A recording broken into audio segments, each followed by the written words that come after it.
A ideia é a gente falar hoje de 5 coisas. Então, eu vou fazer uma introdução rápida para explicar o que é Discovery, do que a gente vai conversar. Vou repassar rapidinho, coisa de 10, 15 minutos, a parte de estratégia, que acho que vocês tiveram nas últimas 2 aulas, nas últimas 2 semanas, né? Só para deixar claro como é que isso de estratégia que vocês conversaram entra na parte de Discovery, como é que essas coisas se alimentam. A gente vai gastar a maior parte nesses últimos 2 tópicos, que são as minas de oportunidade. Então, como é que vocês vão encontrar, por quais ângulos vocês vão atacar o problema e construir o produto. E depois a parte de Discovery Framing, que é dado que vocês entendem todas as oportunidades que existem, como é que vocês vão escolher quais oportunidades atacar. Tá? E a ideia para o dia 2 é trabalhar basicamente na geração de hipótese, documentação de tudo isso, evangelização, que aí é meio que ser o CEO, entre aspas, daquele produto, né? Então é botar o produto embaixo do braço e conversar com o resto da empresa.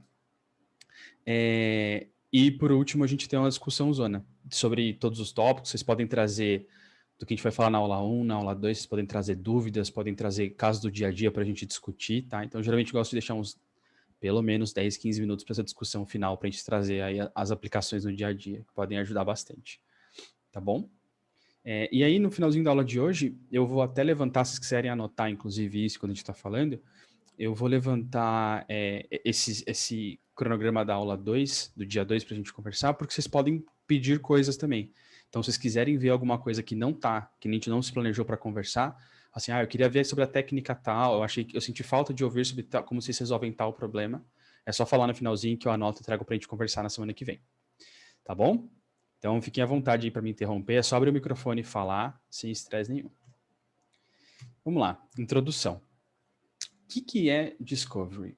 O processo de Discovery, quando a gente fala de produto, ele serve para uma coisa só. Para a gente separar as ideias boas das ruins. E quando a gente faz um Discovery bom, o que sai do outro lado, né? Entra de um lado a estratégia do produto, então a gente sabe o objetivo e os resultados que a gente tem que buscar. E do outro lado, saem as coisas que a gente tem que colocar no produto em produção para atingir esse objetivo. Então, o processo de discovery é o processo de pegar essa incerteza que temos que bater uma meta, para a certeza que temos que fazer esse produto. Tá? Então, é disso que a gente vai falar um pouco hoje. E aí, no fim das contas, na prática, o que isso quer dizer? Isso gera um backlog validado.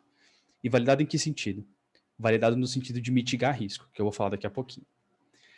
Então, quando a gente fala de discovery, é mais ou menos esse ciclo. A gente vai gerar uma série de hipóteses. Então, eu vou pegar uns exemplos mais práticos, tá? Mas se vocês quiserem tirar dúvida ou perguntar sobre exemplos, fiquem à vontade para abrir o microfone e falar também. Mas a gente vai pegar gerar uma série de hipóteses e validar essas hipóteses. E o que eu quero dizer com validar? Eu quero dizer com validar é isso aqui. Quando a gente fala de validar a hipótese, a gente está falando de mitigar 4 riscos. Por que a gente fala de mitigar risco? Porque não existe uma maneira de você ter 100% de certeza de que o que você está planejando fazer é o que deveria ser o produto. O que você pode fazer é diminuir o grau de incerteza que você tem daquilo para poder fazer as apostas mais certas e gastando o menor tempo para fazer isso. Um jeito de você fazer isso é, você pensa no que o backlog do produto tem que ser, você coloca esse backlog todo lá, implementa tudo e vê o que ficou bom. Só que isso gasta uma série de tempo de design, de desenvolvimento, que no final das contas você poderia descobrir muito mais rápido se aquilo faz sentido ou não. Então, o Discovery é isso. Tá? E aí a gente vai lidar com 4 riscos principais. A gente vai falar um pouquinho daqui a pouco de cada um deles. Que é o risco de valor, se as pessoas vão comprar o que eu estou fazendo. Risco de usabilidade, se as pessoas conseguem usar o que eu estou fazendo. Factibilidade, se o time de desenvolvimento consegue entregar a parte de engenharia daquilo. E viabilidade, se o negócio está pronto para suportar aquilo que a gente está fazendo. Tá? E só para colocar um pouco de perspectiva, e isso é uma coisa que demora para chegar, tá? Isso aqui é um time de produto super maduro. Mas a gente fala que um time de produto maduro está testando entre 10 e 20 hipóteses por semana. A gente vai entender um pouquinho mais o que quer dizer testar, o que quer dizer 10 ou 20 hipóteses por semana, mas é mais para vocês terem uma ideia, assim, de que um time de produto maduro, ele está testando muitas ideias, né? Não existe a ideia perfeita. O que existe é você testar muitas ideias e dentre as 50, 100 ideias que você testa, você encontrar as 3 ou 4 que vão realmente levar seu produto para o próximo nível. E outra coisa tem uma boa porcentagem das hipóteses que tem que ser descartadas. Ou seja, a gente tem que aprender o que não fazer também.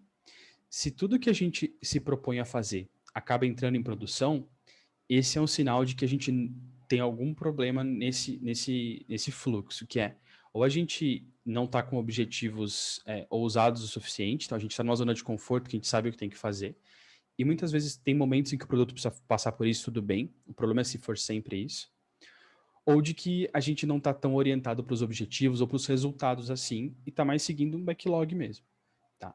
Então é isso que a gente vai falar de discovery. O que quer dizer risco de valor?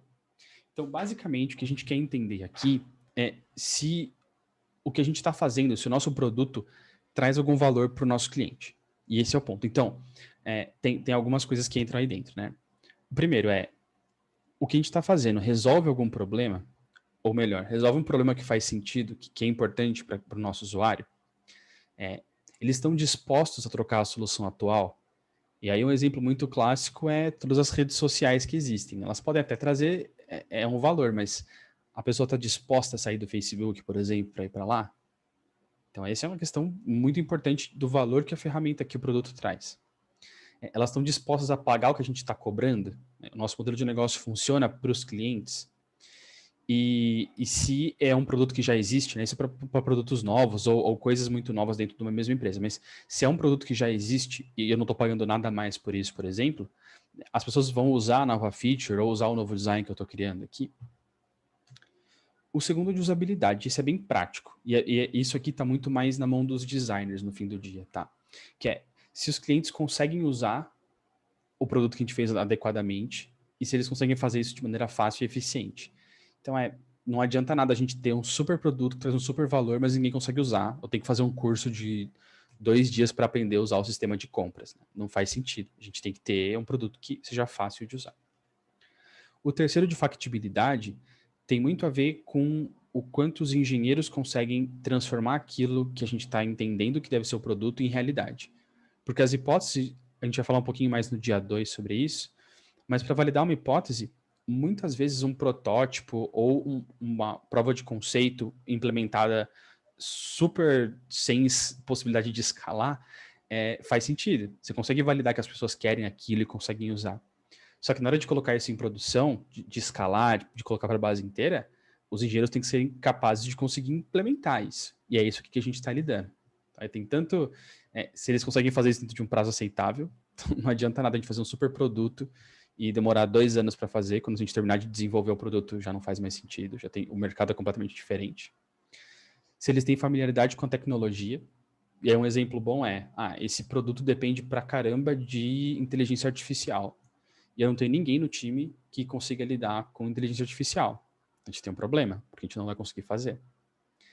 E o último é se a gente pode ter problema de escala e ou performance. Isso aqui vale muito mais, e eu acho que talvez isso seja importante para a gente que está aqui, que é para produtos que já estão um pouco mais maduros. Então, quando a gente fala de produtos grandes, e aí no nosso caso é o iFood, a gente pode ter problemas de escala se a gente subir para produção um produto que não está feito para escalar, que não tem performance. Ou a gente pode ter um custo muito alto, por exemplo, de servidor e de infraestrutura. Então é importante manter isso em mente. E o último risco é viabilidade, porque a gente pode fazer isso para o cliente, é um super produto para o cliente, mas o negócio não está pronto para suportar. Então pode ser tanto questão de foco, ou seja, esse produto que a gente está fazendo não faz sentido para a estratégia da empresa agora, tanto quanto se a gente está preparado com outras áreas como marketing, operacional, cobrança, suporte, jurídica, para dar o respaldo que esse produto precisa para ir para o ar e para funcionar bem, quanto para coisas um pouco mais subjetivas quanto valores de marca. Será que esse produto faz sentido para a filosofia de marca que a nossa empresa tem? Ele deveria ser um produto que a gente faz? Então esse aqui talvez seja o que exija mais conversa e alinhamento. Os outros podem ser feitos muito dentro de casa, mas esse aqui exige muito mais a questão de evangelizar, de colocar a ideia embaixo do braço e conversar com a empresa e ouvir a empresa. Tá?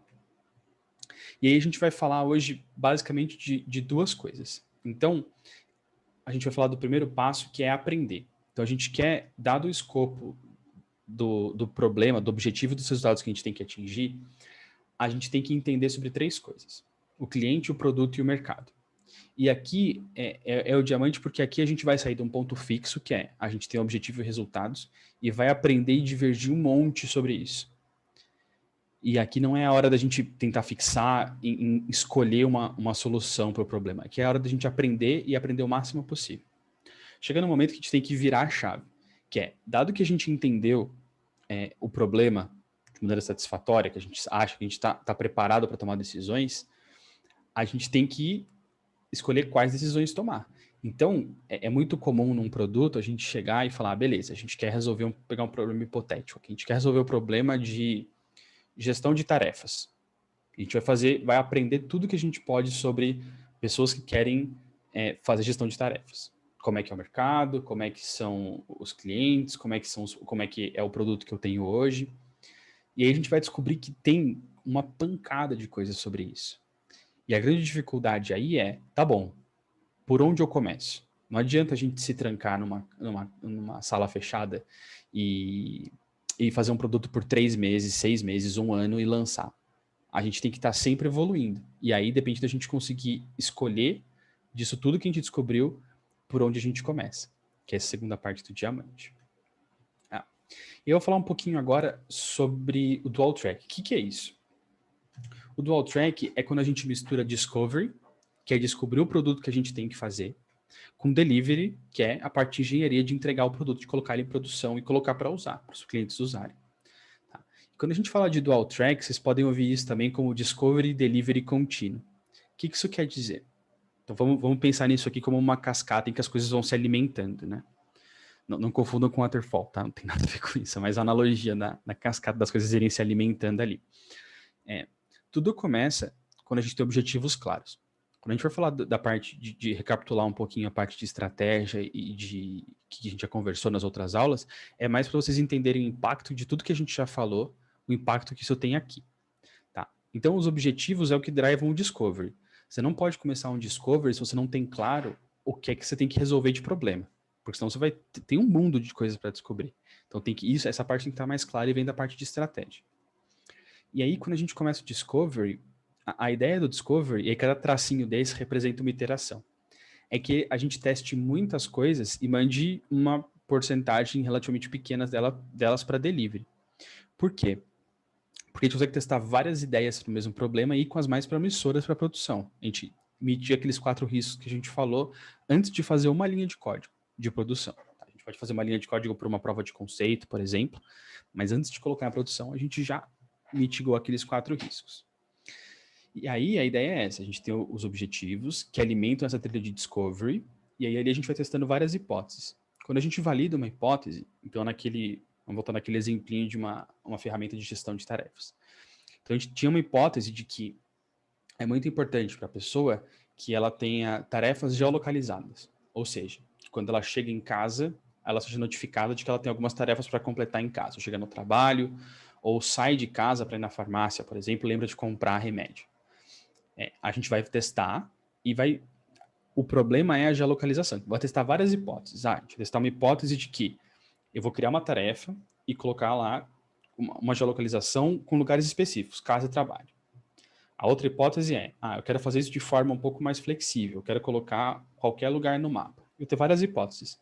E a gente vai descobrir que, para o objetivo que a gente quer, e aí pode ser qualquer um, para pegar um exemplo aqui, o nosso objetivo é conquistar o mercado de pessoas que trabalham com vendas. Para essas pessoas específicas, casa e trabalho não são coisas muito importantes para o dia a dia delas. Mas elas poderiam selecionar qualquer lugar no mapa, ou colocar um endereço, como a rua e número, por exemplo, é muito importante, porque é assim que elas se locomovem. Então tá bom. Então a hipótese de que a gente deveria ter lugares como casa e trabalho está descartada, não faz sentido. Mas a hipótese de que a gente deveria colocar lugares específicos está. Então uma vai para o cemitério, então são hipóteses que a gente descartou, e essas outras que estão validadas vão para a trilha de delivery. E é ali que a gente vai colocar em produção essas coisas. E quando a gente fala dessas coisas serem contínuas, o que a gente quer dizer é essas linhas se estendem para o infinito, elas não acabam, né?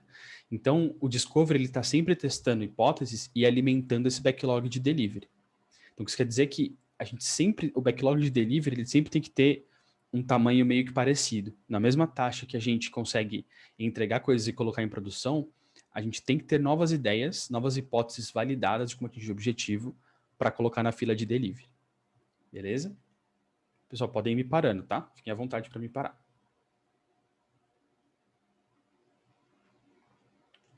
Tá.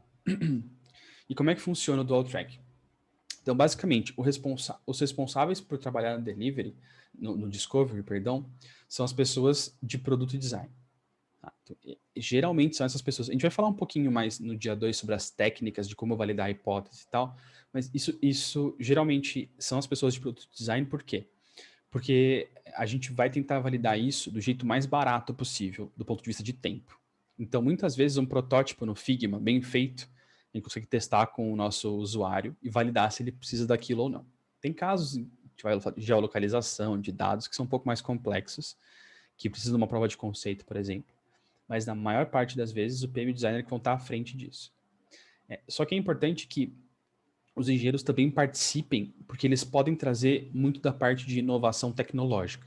Então, vamos supor que lançou, a gente tem um celular, o iPhone novo tem a parte de inteligência artificial no próprio chip. Né? Então, você não precisa mais conectar com a internet, isso facilita muitas coisas. Esse é o tipo de inovação que é muito mais fácil vir das pessoas de engenharia e elas falarem, olha, dá para ter essa possibilidade de poder resolver esse problema daquele jeito, do que das pessoas de produto e design. E nesse caso, para ir a parte um pouco mais prática, quando a gente fala de Scrum, isso geralmente entra como spike durante o desenvolvimento. Então é quando a gente tenta aprender uma tecnologia ou aplicar ela em alguma coisa. Tá? E aí vem o último ponto, que é a trilha de discovery precisa estar sempre à frente da trilha de delivery. O que pode acontecer de problema se isso não rolar? Pode acontecer que, se a gente não consegue dar velocidade na trilha de discovery, a trilha de delivery não vai estar alimentada suficientemente bem. E aí a gente vai ter sprints que a gente não tem hipóteses suficientes validadas para colocar em produção para codar. E aí a gente vai acabar caindo no clássico caso que fala, putz, não temos que colocar na sprint. Então é importante que a gente mantenha a atenção para quão saudável essa trilha de discovery tá, baseado no qual output que ela consegue dar para o delivery do time. Então, às vezes, se o time está conseguindo desenvolver muito rápido, a gente tem que colocar mais esforço, isso pode querer dizer mais pessoas, melhora de processos no discovery, para poder alimentar melhor essa trilha de delivery. Tá. Beleza. Fazer agora um recap rapidinho sobre estratégia e a gente vai entrar na parte mais hardcore ali de discovery. Tá. Então a gente falou um pouquinho, né, já de estratégia, de objetivos, resultados e oportunidades. E o que eu quero trazer aqui é para voltar e pensar na árvore de exploração de oportunidades que, se eu não me engano, o Nery mostrou para vocês. Tudo começa com objetivo. E disso a gente tem resultados chaves, tá? Então, quando a gente for falar do que a gente vai falar daqui para frente, assume que essa parte da estratégia já está pronta e já está definida. Se não tiver, vale muito a pena voltar e definir, porque sem clareza do objetivo e dos resultados, fica muito difícil a gente ter um discovery bom. Então, é essencial que isso aqui esteja pronto. Tá? E aí, o que a gente vai sair no final são com as hipóteses. Então, esse é exemplo de uma hipótese de como a gente tem na iFood. Então, lá, a nossa, eu posso mostrar porque a gente está falando de coisa de 2 anos atrás, tá? Então, não tem problema de trazer para cá. E aí, o que a gente está falando aqui, por exemplo, é que a gente tinha uma hipótese que a gente poderia reduzir custo se a gente trouxesse a digitação do cardápio de 2 anos e tanto atrás, que era feita, o restaurante tirava uma foto do cardápio e mandava para o iFood, a gente contratava uma terceira para digitar esse cardápio, olhar para a foto e digitar no sistema. Se a gente fizesse uma ferramenta para que o restaurante pudesse fazer isso sozinho, a gente teria uma série de benefícios, tá? E aí, quando vocês olham essa parte do resultado, das oportunidades, quando a gente falou de diminuir o custo de aquisição do cliente, a gente está falando basicamente aqui, era de uma meta que a gente tinha de eficiência operacional. Então, a gente tinha que reduzir o custo da operação. Então, não adianta nada a gente vir falar da hipótese aqui embaixo se esse resultado não está claro. Tá? Porque justamente a hipótese que não tem um resultado claro não é uma boa hipótese, porque ela não resolve problema nenhum. Então é muito importante e tem impacto direto em tudo que a gente testa. Tá? Vamos deixar o break mais para frente, tá? Acho que eu vou falar um pouquinho das coisas aqui, e aí a gente deixa o break um pouquinho mais para frente, tá? Acho que tá cedo para a gente parar ainda. Então vamos lá. Agora que a gente vai entrar na parte realmente, na maior parte que a gente vai falar hoje da aula. O que eu quero trazer para vocês hoje esse foco nessa terceira linha da árvore de exploração de oportunidade, que é basicamente, dado que a gente tem resultados para atingir, Eu estou naquele exemplo do iFood que eu mostrei agora há pouco, que era reduzir o custo operacional que a gente tem, quais são as oportunidades que existem. Então, lá naquele caso, a gente viu que tinha oportunidades, por exemplo, de redução de custo operacional de execução. A gente tinha algumas terceiras que faziam algumas coisas, então ali tinha uma oportunidade. E aí, com base nisso, a gente foi gerar hipótese. Então, o que a gente vai falar hoje, principalmente, é como encontrar todas as oportunidades, ou pelo menos a maior parte delas que existem, com algumas técnicas, e como é que a gente vai fazer para calcular qual é a oportunidade que vai dar o maior retorno para a gente, que tem a maior chance de fazer a gente atingir o resultado. Beleza? Então, vamos lá. Então, a gente está falando aqui da primeira parte do diamante. O que a gente quer é muito mais abrir e entender tudo sobre o cliente, o mercado e o produto. Então, existem 3 minas de oportunidade que vocês podem ir para cavar um pouco e tentar encontrar as pedrinhas de ouro ali. E elas são o cliente. Então, é importante que vocês estejam falando com a pessoa que está usando o produto. Então, quem está comprando na Marisa, quem está comprando no Carrefour, quem são os clientes finais que estão usando os produtos da Smile, que estão usando os pontos, eles são, dessas 3 aqui, com certeza, a principal fonte para achar os pontos que vocês querem. Tá? Então, é aqui que vocês têm que cavar e cavar muito bem. Tá? Eu vou trazer algumas técnicas para a gente fazer isso, mas é muito importante que esse seja o primeiro ponto, seja o mais importante que vocês fazem no dia a dia. O segundo é o produto.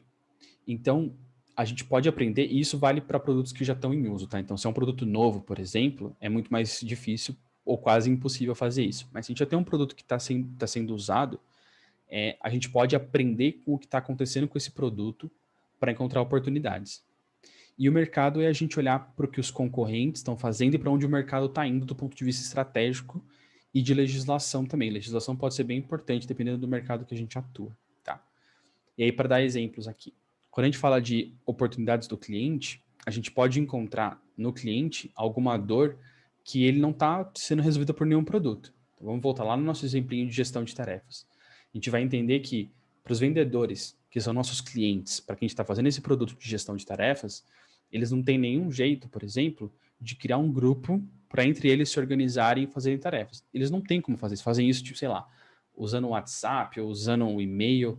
Então, tem uma oportunidade enorme da gente captar mais usuários ali por oferecer essa ferramenta.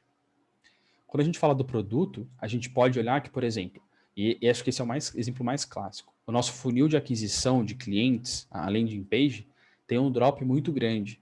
Ou, por exemplo, quando a gente fala de e-commerce, que acho que é o exemplo mais clássico de e-commerce, que é o funil de conversão do carrinho. Né? Então, em algum momento do funil de conversão do carrinho, você tem um drop muito grande.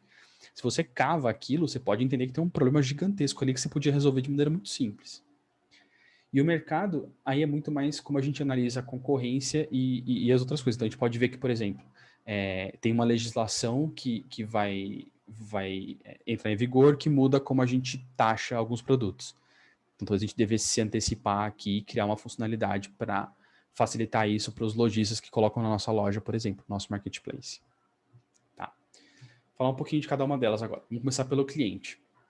O que eu vou fazer aqui é trazer algumas técnicas e trazer como a gente usa elas, exemplos reais do iFood, como a gente usou, contar um pouquinho para vocês. E aí eu queria que vocês ficassem muito à vontade para abrir o microfone e perguntar. Tipo, olha, eu tenho esse caso, poderia usar, não poderia, faz sentido, fiquem super à vontade. Tá? Então aqui, basicamente, o que a gente quer entender com o cliente é quais são as dores e necessidades que eles têm. É isso.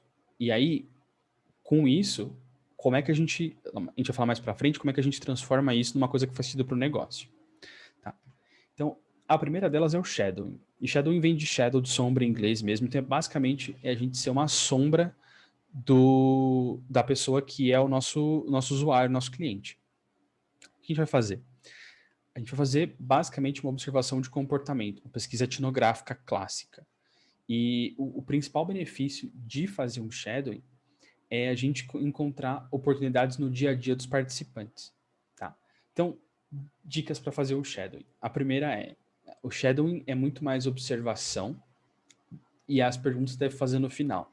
Se você fizer perguntas durante o shadowing, você pode induzir a pessoa a algum comportamento. Então, esse foi um erro que eu já cometi, por exemplo, de ficar perguntando muito sobre uma coisa específica que eu queria entender, E aí no final você vê que a pessoa está usando muito mais aquilo, ou falando muito mais daquilo só porque eu perguntei. Pode ser que eu esteja tirando ela do foco do que ela faria normalmente. E o objetivo do Shadow é mais aprender.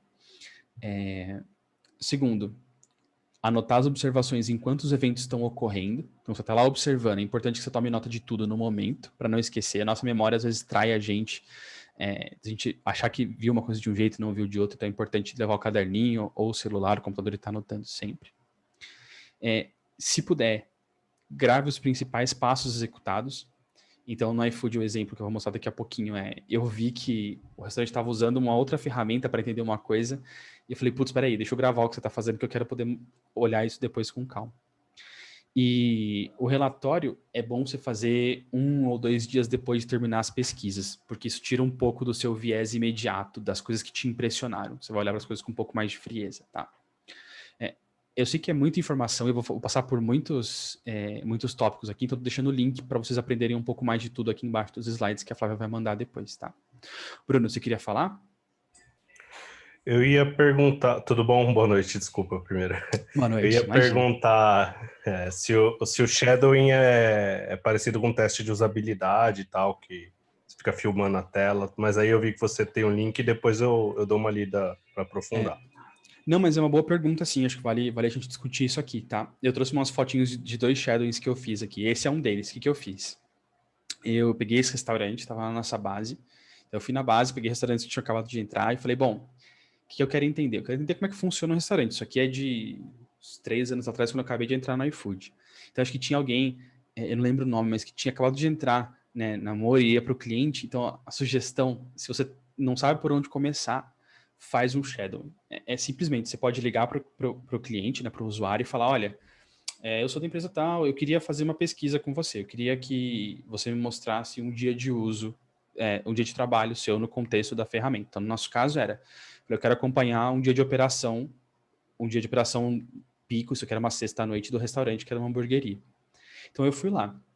E o que eu fiz basicamente foi, levei o caderninho, e aí tem gente que não gosta muito do analógico, né? Mas aí a sugestão é leve um caderninho, porque às vezes você cria uma barreira digital entre o celular ou o computador e a outra pessoa. Então o caderno ele ajuda a baixar um pouco essa barreira. E aí eu falei, trabalhem, eu quero olhar. E eles usavam o iFood, então para mim era importante. E aí o que eu vi, eu encontrei no comportamento que a pessoa estava fazendo no dia a dia, é que ela estava vendo se as pessoas estavam buscando, como a gente não tinha no iFood nenhuma ferramenta ainda que desse para ela a noção de que quantas pessoas estão acessando ou buscando, ela sabe quantos pedidos caem, ela usava o Google Insights da pesquisa do Google para entender como é que estava naquele dia, naquela semana, as pesquisas pelo restaurante. Então foi daqui que a gente começou a entender que fala, putz, parece que tem aqui uma necessidade do restaurante por informação do negócio dele. Então ele quer saber se as pessoas estão buscando, estão se interessando pelo restaurante dele, pelo que ele está oferecendo.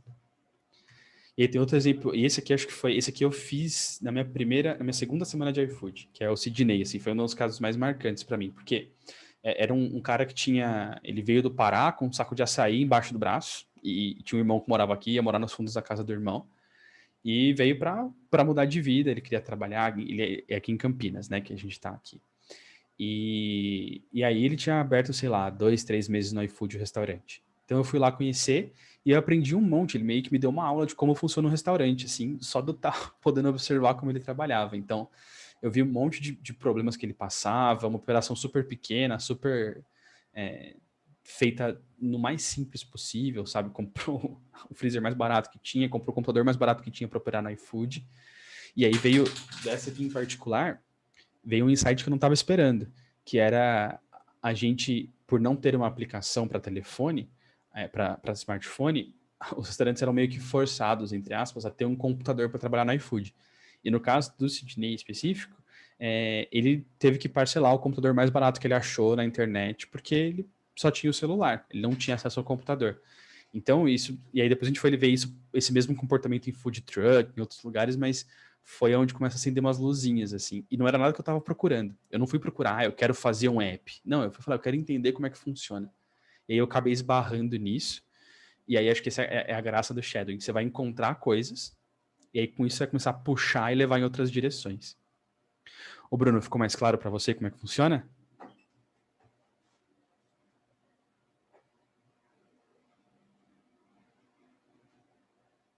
O Bruno, em geral, luta muito com o botão de mute.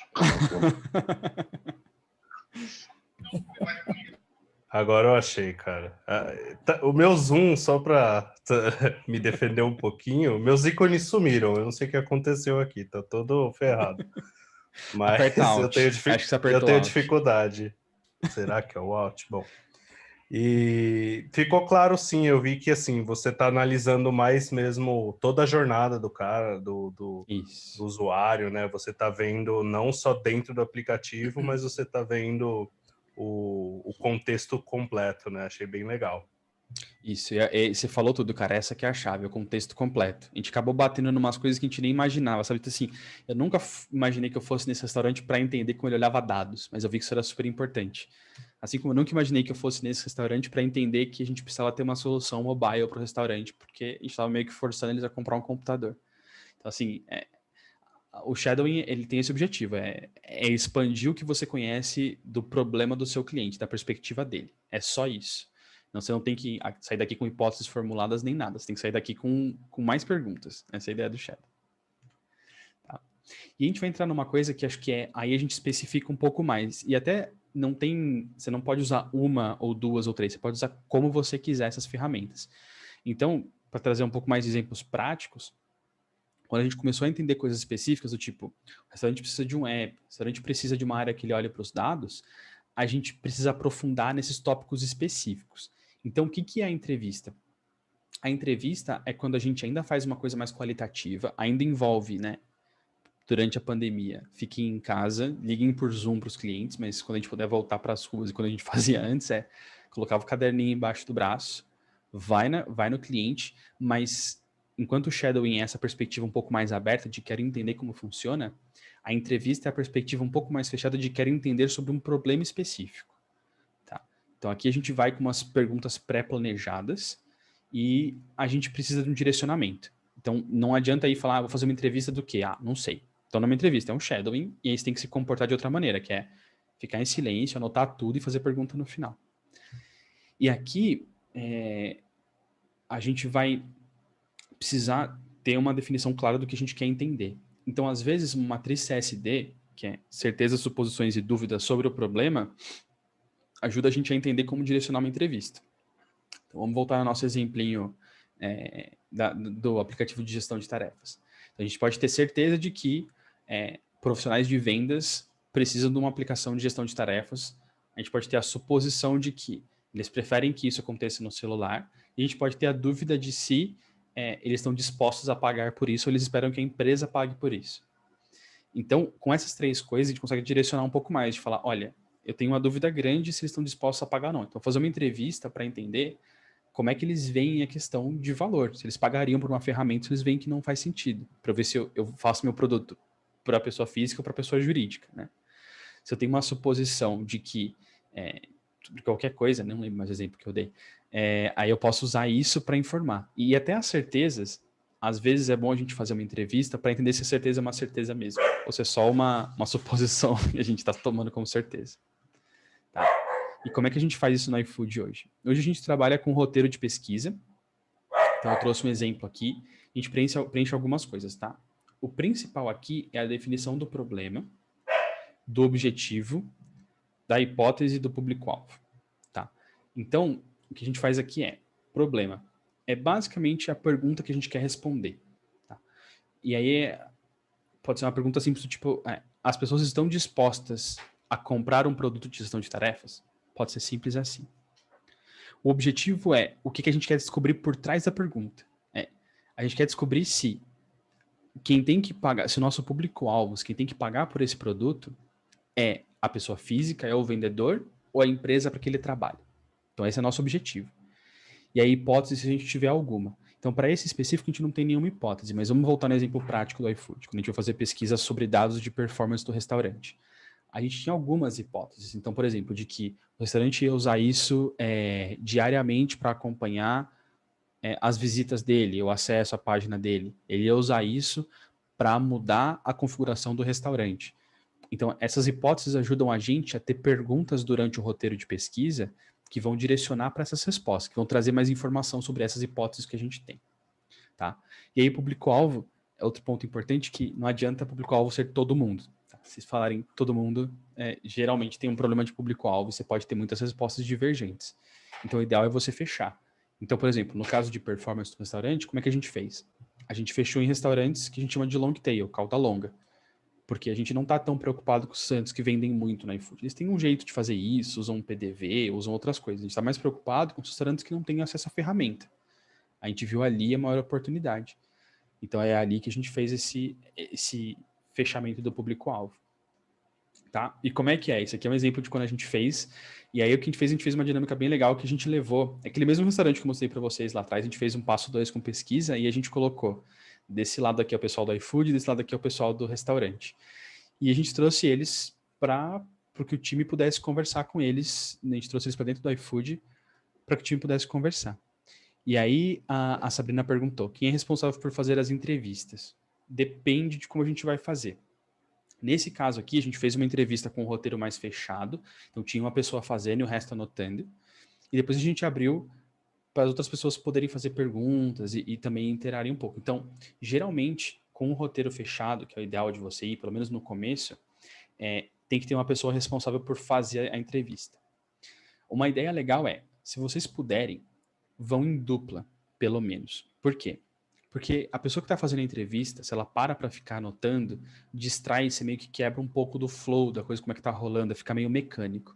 Então, a parte de anotar, então, a pessoa que está fazendo a entrevista, é legal ela anotar os tópicos e os highlights para ela poder voltar depois, mas é legal que tenha uma segunda pessoa que seja meio que a pessoa que está só anotando e só ouvindo. Então, a pessoa conduz e a outra vai anotando, porque isso ajuda a fluir bem melhor a pesquisa, a entrevista, tá? Tá respondido, Sabrina? E assim, a squad inteira participa, sim, tá? Vocês puderem levar os engenheiros a campo, vocês vão ver a diferença que isso faz na hora de uma plane, no dia a dia, assim. Faz uma super diferença. Tá bom? Beleza. Boa. E essa aqui eu acho que é a mais comum e a que está mais acessível para a gente fazer, que é a famigerada survey. Então, o que é a survey? Survey é aquela pesquisa que a gente manda com o SurveyMonkey, com o Google Forms, que vocês receberam para preencher antes de fazer a aula. E a ideia aqui é a gente tentar entender um pouco mais em volume dados sobre o nosso cliente rapidamente. Então, por que serve uma survey? Tá? Em que momento você deve usar? Você pode usar no momento inicial. Então, quando você vai fazer uma entrevista, você pode fazer uma survey antes, um pouco mais aberta, sei lá, 50, 100 pessoas, que você consegue fazer muito rápido. Você monta a survey e dispara para, sei lá, no nosso caso no iFood, a gente tem mais ou menos uma taxa de 5, 6% de resposta. Então, se a gente quer 100 respostas, a gente dispara para 2.000 pessoas. A gente dispara para 2.000 pessoas na base de uma survey, recebe as respostas de volta e com isso a gente tem meio que um norte para sair para fazer uma entrevista, por exemplo. Então, a gente vai disparar uma pesquisa para falar sobre... Vamos pegar o mesmo exemplo lá. Dados de performance. A gente queria saber mais sobre como você vê dados de performance. Você usa isso no dia a dia, não usa e tal. Com essas respostas, você tem um pouco mais de norte. Falar, beleza, então quer dizer que eu vi que é muito recorrente aqui a questão de performance de vendas. Ele quer saber quando ele está tendo de lucro, não tá. Vou pesquisar especificamente isso. Tá? Então, essa é meio que para limpar esse primeiro caminho para a gente poder aprofundar com outras técnicas. O outro lado disso, perdão, é quando você quer trazer a parte qualitativa para uma pesquisa. Espera um minutinho só, gente. Desculpa. Então, vamos supor que vocês conseguiram entender que os clientes têm 5 ou 6 tipos de dores quando a gente fala de performance. A gente quer entender agora qual é a mais importante. Para você ter significância estatística disso, você precisa falar com bastante gente. Não dá para você ir entrevistar 50, 100 parceiros, né, ou clientes. Isso leva muito tempo. Então, você pode usar uma survey para conseguir uma validação estatística para uma coisa que você descobriu com uma entrevista, por exemplo. Tá? E aí a dica é, não façam survey por preguiça. O que eu quero dizer com isso? O jeito mais fácil de fazer pesquisa é survey. Você senta na sua cadeira segunda de manhã, bola 10 perguntas, manda para a base e segunda às 6 da tarde você tem as respostas.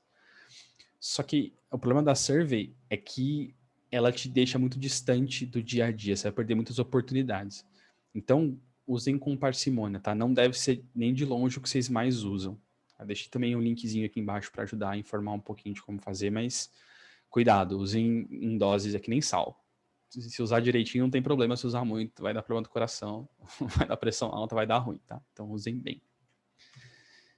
E exemplinho é para mostrar aqui como é que funciona uma server. Tem várias técnicas, né? Eu até coloquei o link para vocês poderem ver. Se vocês quiserem, por exemplo, exemplos de como fazer server, de como usar uma escala Likert, eu posso trazer mais detalhe na próxima aula, mas aqui tem um guiazinho prático de como usar, tá? E aí o último, e uma das minhas favoritas, é o Jobs to be Done. Então, o Jobs to be Done, deixei o link aqui embaixo para vocês aprofundarem um pouco mais também, é você entender da perspectiva do cliente para que é que ele contrata o seu produto. E o exemplo que ele dá aqui, que eu acho que é genial, ele usa o Snickers como exemplo. Então, lá na década de 80, um professor acho que é do MIT ou de Harvard, muitas universidades da Ivy League dos Estados Unidos, professor de marketing, ele queria entender, foi contratado pela empresa que faz o Snickers para entender por que as pessoas não compravam Snickers. E aí, como é que o Snickers era vendido naquela época, né? Era um produto que era vendido como um doce, como algo gostoso. E ele falou, beleza, eu quero entender se as pessoas realmente compram o Snickers porque ele é gostoso. O que ele descobriu é que as pessoas compravam o Snickers porque elas estavam com fome. Então, quando não tinha amendoim, caramelo, uma coisa que dava saciedade. E é por isso que até hoje o slogan do Snickers é mata a sua fome. Eles estão muito mais focados nesse negócio de matar a fome, porque eles descobriram que o produto que eles tinham não era um produto que era um doce, era uma coisa gostosa, diferente, não. Era para quem está correndo no aeroporto, quer matar a fome rápido, pega um Snickers. Então é importante, às vezes, para um produto que não está dando certo, que você não está encontrando o market fit, que está complicado, o Jobs to be Done pode te ajudar a responder essa pergunta. Pode ser que seus clientes não vejam o valor que você vê no seu produto, que ele faça outra coisa, que o papel dele seja outro. E aqui o Jobs to be Done é fantástico para isso, tá? E aí, dicas. Se você já conhece sobre o seu produto, usa isso para informar a sua pesquisa. Então, no caso do iFood, quando a gente fez o Jobs to be Done, que eu vou mostrar daqui a pouquinho, a gente separou em 2 tipos de parceiros, de restaurantes. Os long tail e os key accounts e conta estratégica. Porque a gente sabia que existe uma diferença muito grande em por que eles estão no iFood, pelas pesquisas que a gente já tinha feito antes. Então, a gente usou essa informação para já segmentar no começo. E aí, aqui é importante número, tá? Especialmente quando você está fazendo uma pesquisa ampla, assim, você quer fazer o que a gente chama de saturar a amostra. O que é isso? É quando você começa a ouvir repetidamente as mesmas coisas. Então, tem toda uma técnica para fazer isso, tá? E vocês podem, se vocês querem conversar mais em detalhe sobre isso, sobre técnica de pesquisa, a gente pode entrar em detalhe. Mas o ideal é que vocês façam um número mágico aí, 20 ou 30 clientes, tá? Porque com isso, vocês geralmente, se não for um produto muito complexo, muito gigante, vocês conseguem saturar e encontrar aí o Pareto, né? Os 80% que importam aliás, os 20% que importam da causa, né? E aí, como é que a gente fez isso no iFood? A gente falou, então, acho que a gente falou com 30 e poucos parceiros de cada segmento, né? Então, 30 e poucos restaurantes long tail, 30 e poucos key account, foi tabulando tudo. E aí o que a gente fez, a gente usou 4 protocolos ali. Então, primeiro análise de tarefa, para a gente entender o que a pessoa faz no dia a dia, quais são as tarefas que ela executa, para entender quais são os jobs, né? E desses aí, depois a gente entende quais ela está contratando a gente para fazer. Análise de incidentes, que é isso? Isso é encontrar o que dá errado no dia da pessoa. Então, no caso do parceiro, a gente descobriu que ele tinha muito erro de comando e para a cozinha. Não ia escrito sem ketchup para cozinha. E aí o lanche vinha errado, tinha que jogar fora. Isso é outro job que ele pode contratar a gente para fazer, reduzir os erros, por exemplo. Switch interview é entender, tá, o que te faz mudar de uma solução para outra, para entender quais são as coisas, quais são os jobs que ele está buscando num produto novo, por exemplo. E aí o dia típico que vai muito lá no shadowing, que é entender se na jornada dele tem algum ponto que ele pode contratar o nosso produto para resolver. E aí, com isso, a gente consegue fazer uma primeira coisa, que é o diagrama de forças, que tem o empurrão e puxão, e que é o que faz a pessoa ir para uma solução nova, e os hábitos e ansiedades, que é os hábitos e os puxões, né, e o empurrão e a ansiedade são diametralmente opostos entre a pessoa trocar e ficar. Então, isso ajuda a gente a entender que, por exemplo, pegar outro exemplo do dia a dia da gente, os hábitos. Por que as pessoas não trocam para o Telegram e usam o WhatsApp? Porque os empurrões e puxões que elas têm são fracos. Então, sei lá, eu faço as mesmas coisas no WhatsApp e no Telegram, mas os hábitos que eu tenho com o WhatsApp, de todo mundo estar lá, de eu usar isso sempre, de eu já ter, eles são gigantescos e me seguram no produto.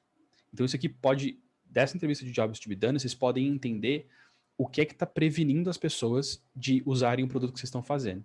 E aí atacar diretamente aquilo, por exemplo. Tá? Isso aqui era o que a gente tinha quando a gente fez isso aqui há uns 2 anos atrás pro iFood. Então, assim, você vê que instabilidade no trabalho formal tinha muito a ver com contratação dos entregadores. Então, eles delegarem isso para a gente ajudava, era um empurrão. Isso é uma coisa que eles queriam que a gente fizesse por eles. Tá? E aí vocês vão acabar vendo que, quando vocês forem tabulando essas pesquisas, vocês vão entender onde é que estão os principais temas. A gente viu que gestão de pedidos, compras, resultados eram o que mais aparecia. Tá? Era o que era mais citado. Mas, de novo, é importante lembrar que isso aqui não tem validade estatística. Tá? A gente só está vendo os temas que são mais mencionados para direcionar a próxima etapa. Quando a gente for falar da segunda parte, a gente está aprendendo aqui. Quando a gente for falar de decidir, eu vou trazer a segunda etapa qualitativa que a gente fez com Jobs to be Done, que aí sim era para ver quais eram as coisas mais importantes que a gente tinha que fazer. Tá? E aí a gente listou, a gente encontrou, para cada um deles foi um número diferente, né? Mas especificamente pro full service, que é o que está aqui, que a gente faz a entrega, a gente encontrou 41 jobs. A gente listou quais são esses jobs que o restaurante contrata o iFood para fazer. Tá? E aí, o último é o mapeamento de experiência, que acho que foi até um exemplo que o Bruno citou, assim. Então, aí, como a gente está falando de juntar as coisas, né, meio que fazer a nossa própria receita, muitas vezes um shadowing pode ser insumo para a gente fazer o mapeamento de experiência depois. Você vai encontrar um monte de coisa no mapa ali, na experiência que faz sentido e falar, putz, acho que vou partir para o mapeamento de experiência para entender tudo o que acontece. Então, aí aqui, isso geralmente vem de insumos de outras pesquisas. Então, por exemplo, você vai fazer um shadow e uma entrevista e algumas coisas, e isso tudo vai te dando informação que no final você cristaliza num mapa de experiência. E aí, esse é outro ponto, assim, não tem um mapa, tá? Eu deixei ali a referência, só um minutinho, gente.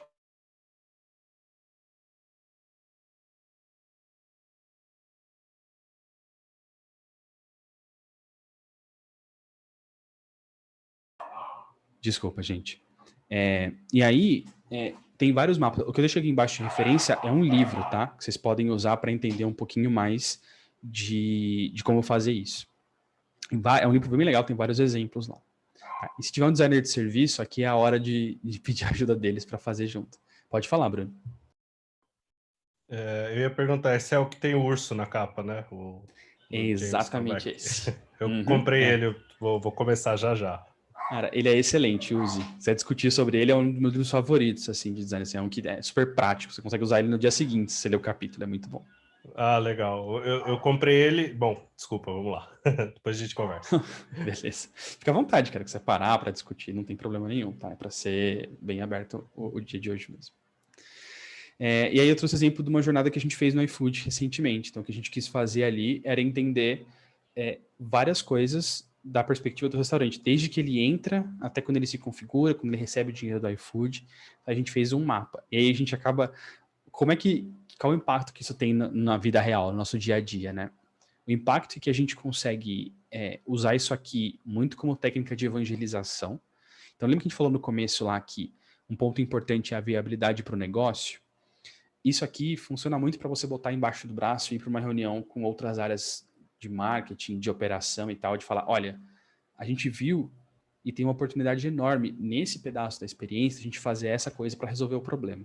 Então, vocês não necessariamente vão achar nada de novo fazendo um mapa de jornada, mas vocês vão cristalizar o que vocês aprenderam em outras metodologias de um jeito que é fácil de digerir.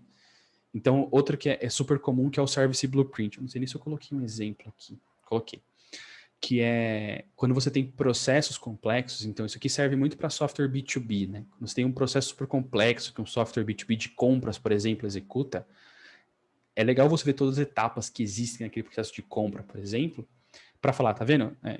Esse pedaço aqui é onde está a maior parte dos problemas, é onde tem a maior parte das reclamações, então é que a gente tem que atacar.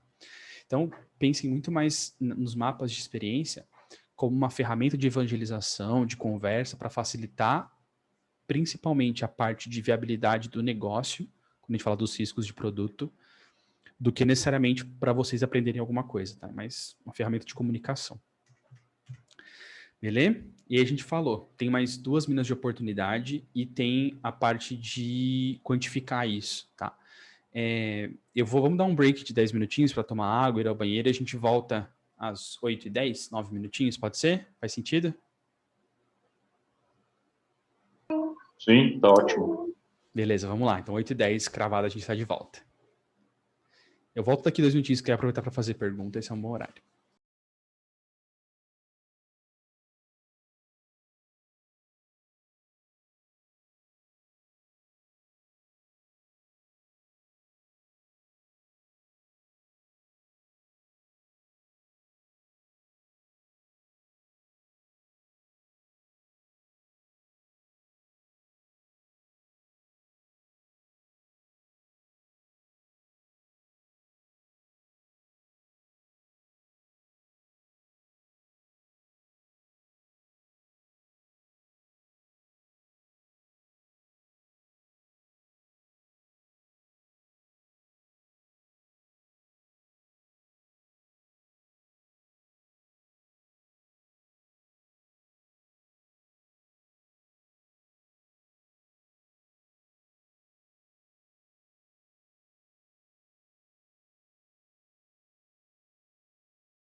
Tô de volta aqui, pessoal. Se alguém quiser aproveitar esses minutinhos aí para perguntar, ou se todo mundo voltar antes, se a gente puder voltar antes, é só dar um toque aí.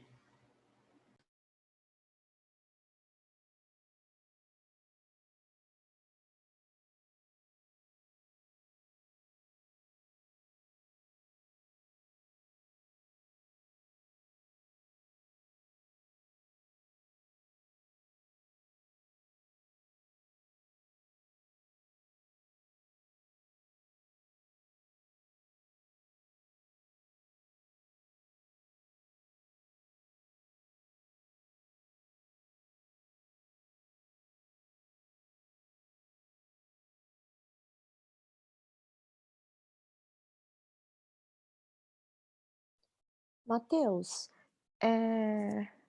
você Pode falar. mostrou aí na parte de cliente, uma das análises que dá para ser feito, né, esse mapeamento. Nossa, eu achei ele bem bacana. Deixa eu ver aqui. Você deixou Muito o legal. link desse também? Ou não? Então, esse aqui é um exemplo desse livro aqui, que é o... Tá aqui, esse Mapping Experiences. Mas Legal. se você procurar por Service Blueprint na internet, você vai achar uma pancada de referência de como fazer isso aqui especificamente. Qual que é o contexto que você estava pensando em aplicar? É mais para a jornada mesmo, é que eu acho que esse é um pouco mais visual para quem não conhece a outra jornada, que ela vai pegando todos os quadradinhos e vai seguindo. Que eu já trabalhei com a jornada do cliente, onde ele vai, desde o início ao fim, ele faz você tem que imprimir 2 folhas A3 para ver se consegue imprimir toda a jornada do cliente, sabe?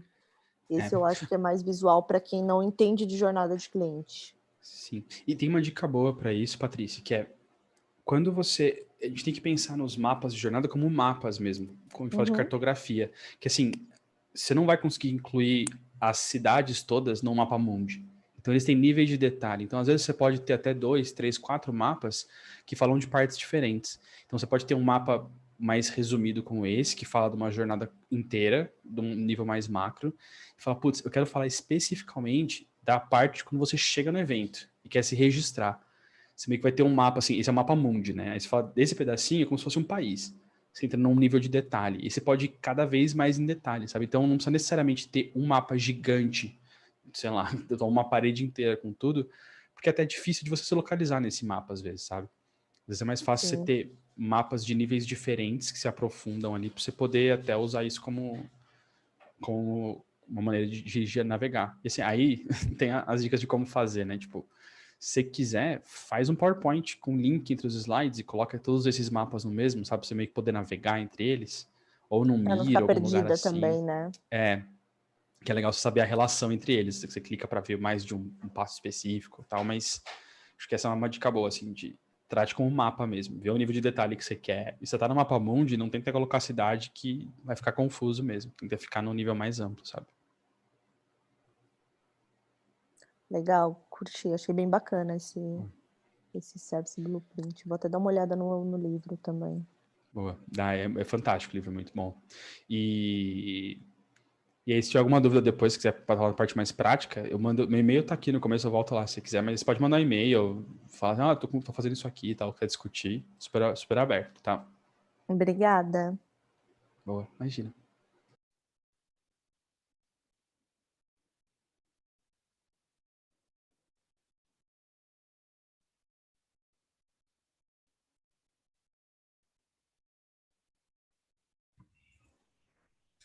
Ô, Matheus, você pode deixar naquele mapa da experiência do iFood que você mostrou, que era bem esse que eu queria ver. Ele tem várias coisas, né, assim, dentro dele que eu tô vendo. Não é só o mapa, ele tem uma parte de jornada, né, tem uma matriz aqui no meio, tá bem legal. Sim. O mapa clássico mesmo, é esse pedacinho aqui do meio, né? A gente tem a parte de aquisição, configuração, aplicação. Esses são os passos da nossa jornada, e que algumas pessoas se sentem e tal. Mas aí a gente colocou outras coisas, porque isso é uma coisa que a gente coloca embaixo do braço para conversar com outras áreas, por exemplo. E aí, assim, de falar de... Isso aqui é uma outra pesquisa que a gente fez, que era de o que é parceria, para os parceiros, né, do iFood. E a gente falou, putz, acho que faz sentido aqui, para a gente poder falar dessas coisas que estão aqui, a gente tem que falar das coisas que estão aqui. Então eu não posso falar de como ele se sente na hora de um repasse, se eu não falo que ele vê a nossa relação como uma via de mão dupla. Em que a gente está junto tanto para os ganhos quanto para as perdas. Então, essas informações todas se conectam na hora da gente falar, sabe? Assim, o Jim Kalbach fala bastante no livro também, mas não tem certo e errado para mapa, tem o que funciona. Então, esse é o importante daqui, cara, a gente fez o nosso mapa do jeito que funcionava para o nosso objetivo, que era falar disso tudo, sabe? Sim, esse para essa parceria dar certo, parece um pouco o mapa de empatia, né? Que você vai colocando dores e tal. Então, meio que a gente fez isso, assim, a gente juntou tudo que a gente tinha de pesquisa, do que fazia sentido para a gente poder discutir algumas coisas específicas e colocou aqui na jornada. A jornada é meio que o centro de tudo, né? Mas aí tem essas coisas que estão meio que em volta ali, que fazem, que dão sentido, né? Por que a pessoa se sente do jeito específico no repasse? A gente tem que voltar lá para entender o que eles acham que é parceria. Senão não adianta a gente falar do repasse. A gente foi colocando essas coisas. E quando a gente fala de aquisição, não adianta nada eu falar de aquisição se eu não falar a expectativa que o restaurante tem na hora que entra no iFood do que ele vai fazer. Então, quando ele entra no iFood, tem uma série de coisas na cabeça dele, né? Aí não adianta eu falar de tudo isso aqui se eu não entendo isso aqui. Então, foi meio que nessa lógica que a gente construiu esse mapa. Ah, legal. Agora eu tô mais ansioso para ler, cara. Eu comprei esse e o design centrado no usuário, né? Apesar de estar todo dia vendo essas coisas, tal, minha educação é muito informal. Eu falei, cara, eu vou começar a ler os livros, né? Ler o que todo mundo lê também. E aí eu tava pensando em ler o design centrado no usuário primeiro, mas agora eu já tô quase mudando de opinião para esse daí, viu, cara? Não tem ordem errada, os dois são excelentes, tá? O que você escolher, você vai estar certo. Os dois são muito bons. Boa. Vamos voltando aqui, então. Vamos passar, então, a gente tem 3 minas, só para recapitular, né? A gente tem cliente, produto e mercado. Então, a gente já falou um pouco, aliás, bastante, que eu acho que a maior mina onde a gente falou mais técnicas foi no cliente. Agora a gente vai falar um pouquinho do produto. O que a gente quer falar aqui? A gente quer falar de olhar para o que a gente já tem em produção, para o que a gente já está fazendo e entender. Tá? Aqui tem uma vírgula que mas eu não tenho um produto em produção ainda. Beleza. Isso aqui não é completamente inútil, ele vai ter menos efeito. Você pode olhar da perspectiva do produto de concorrente, se você tiver acesso a esses dados. Então, por exemplo, às vezes para uma empresa pública ou que publica estudos sobre isso, você pode entender comportamento de uso. Então, você está fazendo e-commerce. Não tem um e-commerce no ar ainda, mas existem uma pancada de estudos que falam sobre funil de conversão. você pode usar isso como baseline. Tá? Então, só para dar um exemplo assim, de que o ideal para isso aqui é que tem um produto no ar, você analise isso. Não é o mesmo impacto se você não tiver um produto no ar, mas também não quer dizer que você não possa fazer nada. Você pode entender ali meio que o que é o padrão da expectativa do cliente dos produtos que existem no mercado hoje. Tá? E aí eu vou falar de duas coisinhas só. A primeira é a análise de comportamento de uso. Então aqui, isso é um pouco diferente do teste de usabilidade. Tá? O teste de usabilidade a gente vai falar um pouco mais para frente no dia 2, que ele é mais uma técnica dado que você tem uma hipótese. Então eu tenho a hipótese de que, voltando no nosso exemplo de gestão de tarefas, se eu fizer uma tela em que ele pode colocar o endereço para ativar a notificação quando ele chegar daquela tarefa específica, quando ele chegar no endereço, eu tenho que testar se ele consegue colocar o endereço. Se ele entende como colocar o endereço e tal. Aqui a gente está falando muito mais de olhar comportamento de uso de uma perspectiva mais ampla para entender onde tem problema. E aí você pode usar o que você aprendeu com o cliente, por exemplo, para informar esse tipo de pesquisa. Então, voltando lá no mapeamento de jornada, nas entrevistas, a gente viu que na parte de aquisição especificamente, a gente tem um problema que é as pessoas não entendem para que nosso produto serve. Então, você pode tentar entender com base no uso onde é que está esse problema, em que momento você está falhando em contar isso. Então, eu vou falar de 3 dicas aqui. A primeira é o Hotjar, uma ferramenta que a gente usa no iFood que é inacreditavelmente fantástica, que ela grava a tela dos clientes. Então, a gente consegue pegar, por exemplo, uma tela específica e ver os clientes usando ela, sem moderação, sem nada, que eles estão fazendo real. Você pode, por exemplo, pedir para a pessoa gravar o uso do produto. Falar, grava meia hora de você usando o produto antes de fechar a loja, por exemplo, e usar isso. E aí, cuidado com as amostras. Então, aqui, o erro que você pode incorrer é assistir 3 gravações no Hotjar, falar, caraca, encontrei onde está o problema. Tá aqui, esse pedaço do fluxo tem que resolver. E não é. Só porque você viu 3 coisas que, coincidentemente, batiam no mesmo problema. Então, aqui o cuidado é, talvez você precise entender os problemas aqui e depois voltar nas técnicas de falar com o cliente ou fazer uma survey ou fazer uma entrevista para aprofundar naquilo. Ou até mesmo um teste de usabilidade. Assim, putz, olha, eu achei que parece que esse fluxo tem um problema. Eu vi só olhando o uso não moderado, só entendendo o que está acontecendo. Beleza, então eu vou fazer agora um teste de usabilidade desse fluxo específico para ver se realmente é uma oportunidade de melhoria aqui. Tá? E aí, como é que isso se parece? A gente fez um heat map, por exemplo, esse é o portal do parceiro, é o produto que o parceiro usa no iFood. A gente fez um mapa de calor para ver. Aqui é curioso, assim, será que eles usam a home ou não? Isso é um mapa de cliques, né? Então, basicamente, o que eles fazem, eles usam a home do produto para ir para outro lugar. E, principalmente, avaliações e cardápio. Foi isso que a gente descobriu de comportamento de uso da nossa home. E isso informou as decisões que a gente vai tomar aqui. Tá? Outro, esse aqui é um videozinho. Isso aqui é como o Hotjar funciona. Então, aqui a gente está vendo, e óbvio que é legal, ele esconde os dados, né, para não ter nenhum problema de LGPD, mas a gente está vendo um cliente usando o iFood. Então, é isso. Ele tá usando o nosso produto aqui. A gente consegue pegar... Aqui eu peguei... Você faz umas regras, né? Ele começa na home, depois termina na parte tal. Eu quero ver esse fluxo todo. Mas eu estou vendo um parceiro começando na home e vendo os dados de venda dele. E aí, aqui com isso, a gente consegue aprender bastante sobre uma coisa específica, sem precisar gastar muito. Assim. Então, lembrando que a gente está naquela parte de aprender ainda, né? A gente aprende bastante sobre uma parte específica do produto, sem precisar agora ir para a rua. A gente pode aprender um monte e falar, na hora de decidir, falar, beleza, agora eu vou testar essas 3 coisas aqui que eu vi acontecerem bastante. Ou usar uma survey para entender das 20 coisas que eu entendi, quais são as que mais ocorrem, por exemplo. Tá? O Hotjar grava mobile também, Matheus, ou não? Só grava. Site? Então, ele não grava nativo. Ele grava se você tiver esse aqui é a pessoa usando o portal do iFood num celular. Mas ele não grava aplicativo. Tá? Mas tem softwares que gravam, tá? Se quiser, depois eu até pego o nome de passo, se tiver com dúvida, mas dá para fazer também. Sim, a gente tá começando agora um esforço de teste de usabilidade e tal, lá no Carrefour. Eu acho legal depois trocar essas figurinhas. Sim. Não, é legal, cara. E assim, quando você põe um negócio novo em produção e você olha as pessoas usando de verdade, também é outra coisa. Porque mais que você faça teste, você nunca... Tem comportamentos em produção que são complexos, assim. E às vezes a gente coloca uma versão nova em produção, grava 100 telas lá para entender e vê e fala, nossa, a gente não imaginava que as pessoas iam fazer isso. É bem legal. Super software incrível. E aí outra coisa que vale a pena olhar, que acho que isso aqui todo mundo deve ter visto em algum momento, é funil de conversão. Então, dado que você tem... Isso funciona muito para e-commerce. Assim. E-commerce, isso aqui é o arroz com feijão de análise de dados ali, que é... Dado que eu comecei em algum lugar, como é que eu cheguei? No iFood, a gente usa isso muito para os consumidores finais. Então, a gente sabe exatamente a pessoa que abriu o app, que clicou no restaurante, que colocou um item no carrinho, que escolheu uma forma de pagamento, que pagou. Então, esse é um funil, né? Então, você começa com um monte de gente e vai descendo. E aqui é onde você pode encontrar que você pode ter uma curva muito grande de um passo para o outro. Falar, olha, da homepage para a parte de preço tá legal, mas quando eu entro na parte de registrar, tem um drop enorme de 70%.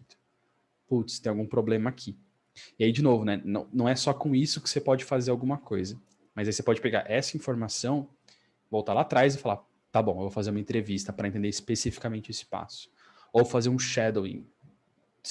Nesse caso aqui não dá porque é um fluxo muito específico, né? Mas se tem um outro funil que a pessoa está usando o tempo todo um produto específico que você quer entender, às vezes vale a pena. Então, esses dois, eles não funcionam, não ficam em pé sozinhos, mas eles podem ajudar a direcionar uma pesquisa com o cliente muito mais direcionada. Tá? E aí tem o outro lado disso, que é a análise de números. Né? Então, a gente falou um pouco de olhar para o produto rodando em produção, agora a gente vai falar um pouquinho de olhar para número. Tá? E aí, a ideia aqui é que vocês olhem para indicadores que têm uma relação muito próxima com a experiência que o usuário está tendo com o produto. O que quero dizer com isso? Não adianta você olhar tanto para, por exemplo, um indicador de negócio que fala sobre... Vou pegar um exemplo bom.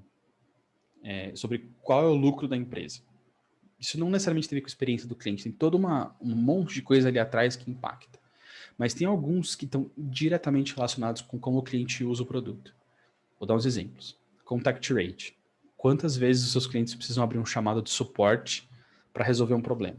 Isso pode indicar claramente que o produto tem algum gap, que alguma coisa está difícil de usar, está complexa e tal, e você precisa resolver. NPS. O que as pessoas acham ao longo do tempo? Quando você lançou uma feature nova, teve algum impacto positivo ou negativo?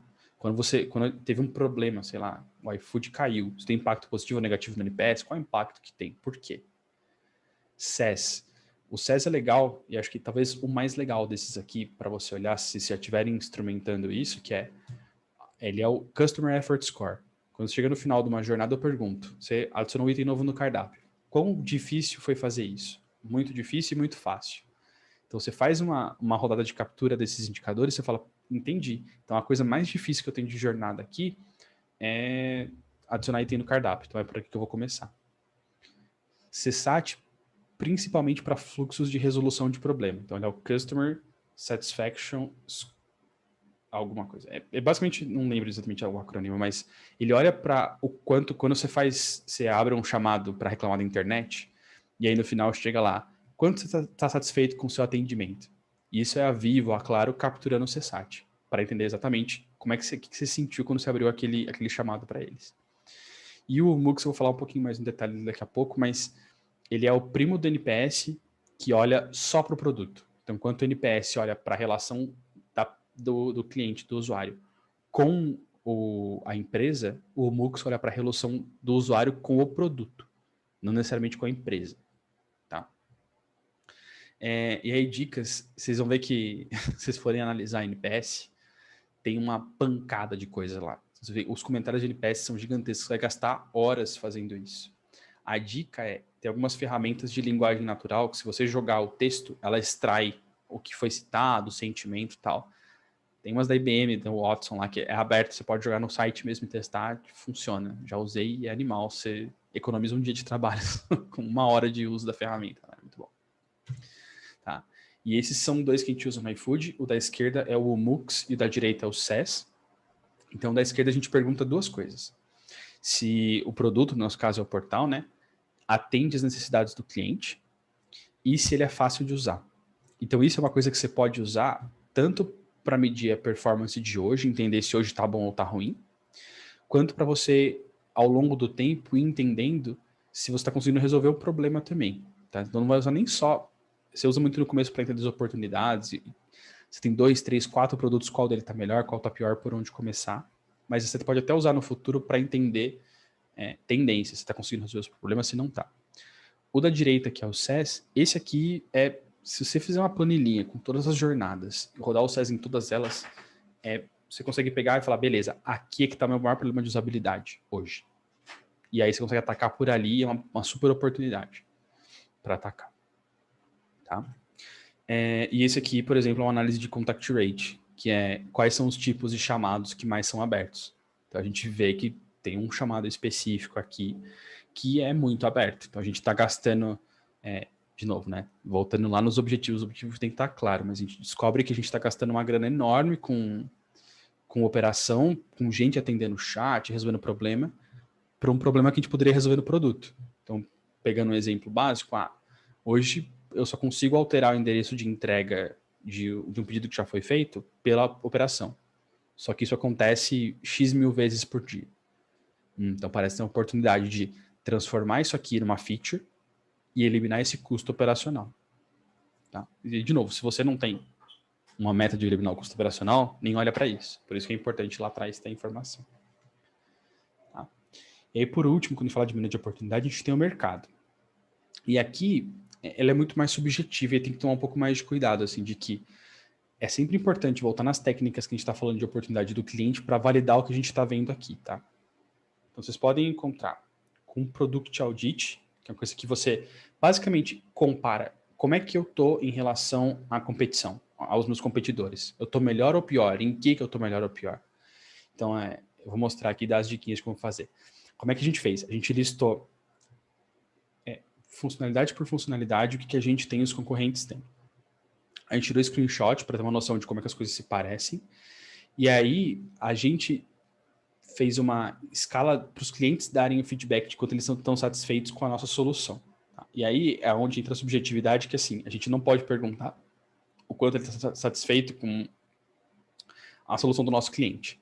Então a gente olhou e falou, baseado no que a gente sabe, a gente acha que o nosso cliente faz isso, o nosso concorrente faz isso melhor ou pior do que a gente. Não seria ético a gente perguntar do concorrente. Tá? E aí aqui é como a gente fez. Então, assim, é assim que ele se parece, e aí vocês vão ver que aqui a gente tem uma lista, né, para cada parte da jornada que a gente tem, o que cada concorrente tem de feature, e aí a gente coloca uma bolinha verde, vermelha, amarela de tá bom, é verde, tá amarela até mais ou menos, e tá vermelha, temos um problema, e aí tem até um vermelho com xizinho que não temos. E aí com isso a gente consegue olhar para uma matriz e falar, beleza, o que é que estamos fazendo bem, o que é que precisamos melhorar? Então assim, a gente olha para a parte financeira, a gente faz isso mal, mas todo mundo faz mal. Putz, talvez tenha uma oportunidade aqui da gente fazer isso super bem e conseguir fazer, voltando no job speedrun, se isso for um job importante, fazer com que isso vire uma força, que faça as pessoas mudarem para o meu produto, porque essa minha área de financeira é muito melhor do que os concorrentes. Então, de novo, não tem uma técnica de pesquisa que vai te dar a resposta, mas você vai juntando, elas vão criando um quebra-cabeça ali. Tá? Então a ideia é essa, assim, coloca tudo ali, tira screenshot de tudo e vocês vão entender, ter uma noção de como é que a gente está em relação à concorrência, como é que a gente se compara. Tá? Vou correr um pouquinho, senão a gente vai ficar sem tempo. Benchmark, esses devem conhecer, é o mais comum, que temos que resolver um problema, então eu vou buscar nos meus concorrentes como eles resolvem esses problemas. Então, a gente tem que fazer um aplicativo de gestão de tarefas, eu vou buscar como é que os aplicativos do mercado de gestão de tarefas são e como é que eles resolvem os problemas. E isso ajuda a entender. Então, isso aqui é o benchmark que a gente fez uma ferramenta B2B, que a gente achava que tinha uns fluxos legais de aquisição, de outras coisas lá, e a gente falou, putz, vamos colocar no papel como é que esses caras fazem e aprender o que a gente puder aprender com eles.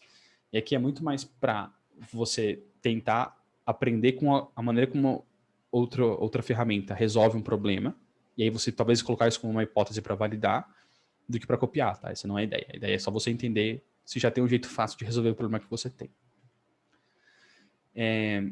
E aí, deixar uma vírgula quando a gente fala, isso vale para mercado, isso vale para o produto. Cuidado com a armadilha do feature parity. Você não precisa fazer tudo que o seu concorrente faz. Muitas vezes você precisa fazer menos do que o seu cliente faz e fazer melhor. Então, não é simplesmente olhar, fazer o audit, olhar aquela tabela e falar, putz, meu cliente tem 10 features, eu tenho 2, então eu vou fazer as 10. Não, pelo amor de Deus, não façam isso. É a receita para o fracasso. A questão é combinar isso com outras técnicas que a gente falou. Então, assim, eu entendi com o Job Speedrun que um job super importante para o meu cliente é entender a parte financeira do negócio dele. E eu olhei para o audit e vi que todo mundo faz isso mal. Então, talvez tenha uma oportunidade aqui de eu fazer isso melhor que todo mundo. E como isso é muito importante para o meu cliente, eu consegui transformar isso numa vantagem enorme que vai trazer ele para dentro. Tá? Então, cuidado com essa armadilha. E vamos passar então agora para o framing, que é... Lembra que a gente tinha o diamante, né? A gente aprendeu bastante, a gente divergiu. Então, eu não falei nada aqui qualitativo por enquanto. Falou tudo quantitativo. É aprender, é descobrir, é entender. Agora, a gente vai falar mais sobre como é que a gente fecha essa parte do diamante, que é, a gente entendeu, beleza. Agora eu tenho 20 coisas que eu poderia estar fazendo. Como é que eu vou saber qual delas é a que eu tenho que fazer? É para isso que o framing serve. Tá? Então, eu vou falar aqui de 5 técnicas de framing. Então, vou voltar naquilo que ele falou do Jobs to be Done e mostrar como é que a gente aplicou pesquisa para aquilo, para conseguir colocar aquilo numa matriz. Falar um pouquinho de Opportunity Assessment, que é isso que vocês podem fazer para tudo. É super tranquilo de fazer, assim. Se puder fazer para todas as hipóteses, façam. Customer Letter, que é mais uma técnica de evangelização para ajudar a diminuir o risco do negócio não aceitar e de transmitir a visão que vocês têm para o produto. Startup/Squad Canvas. Então, como é que vocês entendem para cada squad, né? Porque muitas vezes tem disso. As squads, a gente pode ter um pool de 200 oportunidades que a gente tem que distribuir entre 3, 4 squads. Como entender quais têm mais afinidade com o quê? E aí o Remix, que é dar um exemplo genial que a gente teve no iFood, que um dos GPMs fez lá, que é de como é que a gente meio que misturou algumas dessas coisas para criar uma ferramenta de framing que ajudou a gente a negociar um negócio super importante com a empresa inteira. Tá? Primeiro, Jobs to be Done quantitativo. O que a gente fez aqui? Lembra que eu falei lá atrás sobre a pesquisa de Jobs to be Done que a gente fez? A gente listou todos os jobs. Só que qual que é o problema? A gente não fazia ideia de por onde começar. Ah, tá bom, desses 41, o que é o mais importante? Por que eu deveria começar por A e não por B? Então, o que a gente fez é, a gente, para cada job, entendeu eles numa matriz, que é relevância, então, o quanto aquilo é relevante para mim, e o quanto eu, quanto cliente, estou satisfeito com o que a empresa está me entregando em relação a isso. O que a gente está buscando ali? A gente está buscando os diamantes, que são as coisas que são muito relevantes e que têm uma baixa satisfação. Então, vou pegar de novo o exemplo do financeiro, que é um exemplo clássico. Imagina que para o produto de vocês descobrem que um dos principais jobs é eu quero entender a saúde financeira do meu negócio, porque eu sou um marketplace que vende exclusivamente na plataforma de vocês. Então, para mim é importante entender a saúde financeira. E hoje, eu não entendo nada disso. Então, talvez uma das grandes chaves para você melhorar, e aí aliado com outras pesquisas para entender, tá bom, o que é o impacto do financeiro? Você recomendaria o nosso produto para outras pessoas? Não. Por que não? Porque o financeiro é horrível. Então, eu falo assim, estou juntando 3 pedaços de informação. Que o nosso financeiro é ruim, mas o de todo mundo é. Então, esse é um status do mercado. De que isso tem impacto direto numa meta estratégica, que é o NPS. Então, as pessoas recomendariam mais o meu produto se ele tivesse um financeiro melhor. E de que isso é muito importante, ele está pouco satisfeito. Com essas 3 informações, eu fiz o framing. Então, eu peguei 2 informações qualitativas que me falam o impacto que isso tem. E uma terceira informação quantitativa, que é como é que ele classifica isso nessas 2 escalas, e falei, beleza, é assim que eu vou fazer o foco. Tá? E aí, no final das contas, o que a gente conseguiu falar, beleza, onde é que a gente tem que pôr esforço? Então, essa é a nossa linha. Lembra quando eu falei de que lá no Shadow, no primeiro, eu aprendi que eles usavam algumas ferramentas meio que obscuras ali dos cantinhos para entender sobre resultados? A gente foi descobrindo no Jobs to be Done que resultados era a segunda coisa mais importante para o restaurante no iFood. Então eu falo, beleza, a gente entendeu no Shadowing que isso era uma coisa, a gente foi fazer uma pesquisa mais aprofundada para entender o problema e a gente viu qualitativamente que isso é super importante e que a gente está fazendo mal. No caso, a gente praticamente não fazia. Então, beleza, é que a gente tem que colocar foco, porque ele vai... E assim, aqui a gente tem que colocar foco se a nossa meta for NPS, por exemplo, que é onde isso impacta diretamente. Tá? Então, juntando essas informações todas, a gente falou, beleza, dá para priorizar esse tipo de coisa. E aí, esse aqui é uma foto geral, assim, da escala de importância. Quanto mais alto, mais importante. E quanto mais para a esquerda, menos satisfeito o cliente está. Então aí, essas coisas desse quadrante superior aqui são os diamantes, onde deveria estar focando o nosso esforço. E aí, de novo, fez isso, falou, nossa, descobri um negócio de suporte que eu não fazia ideia.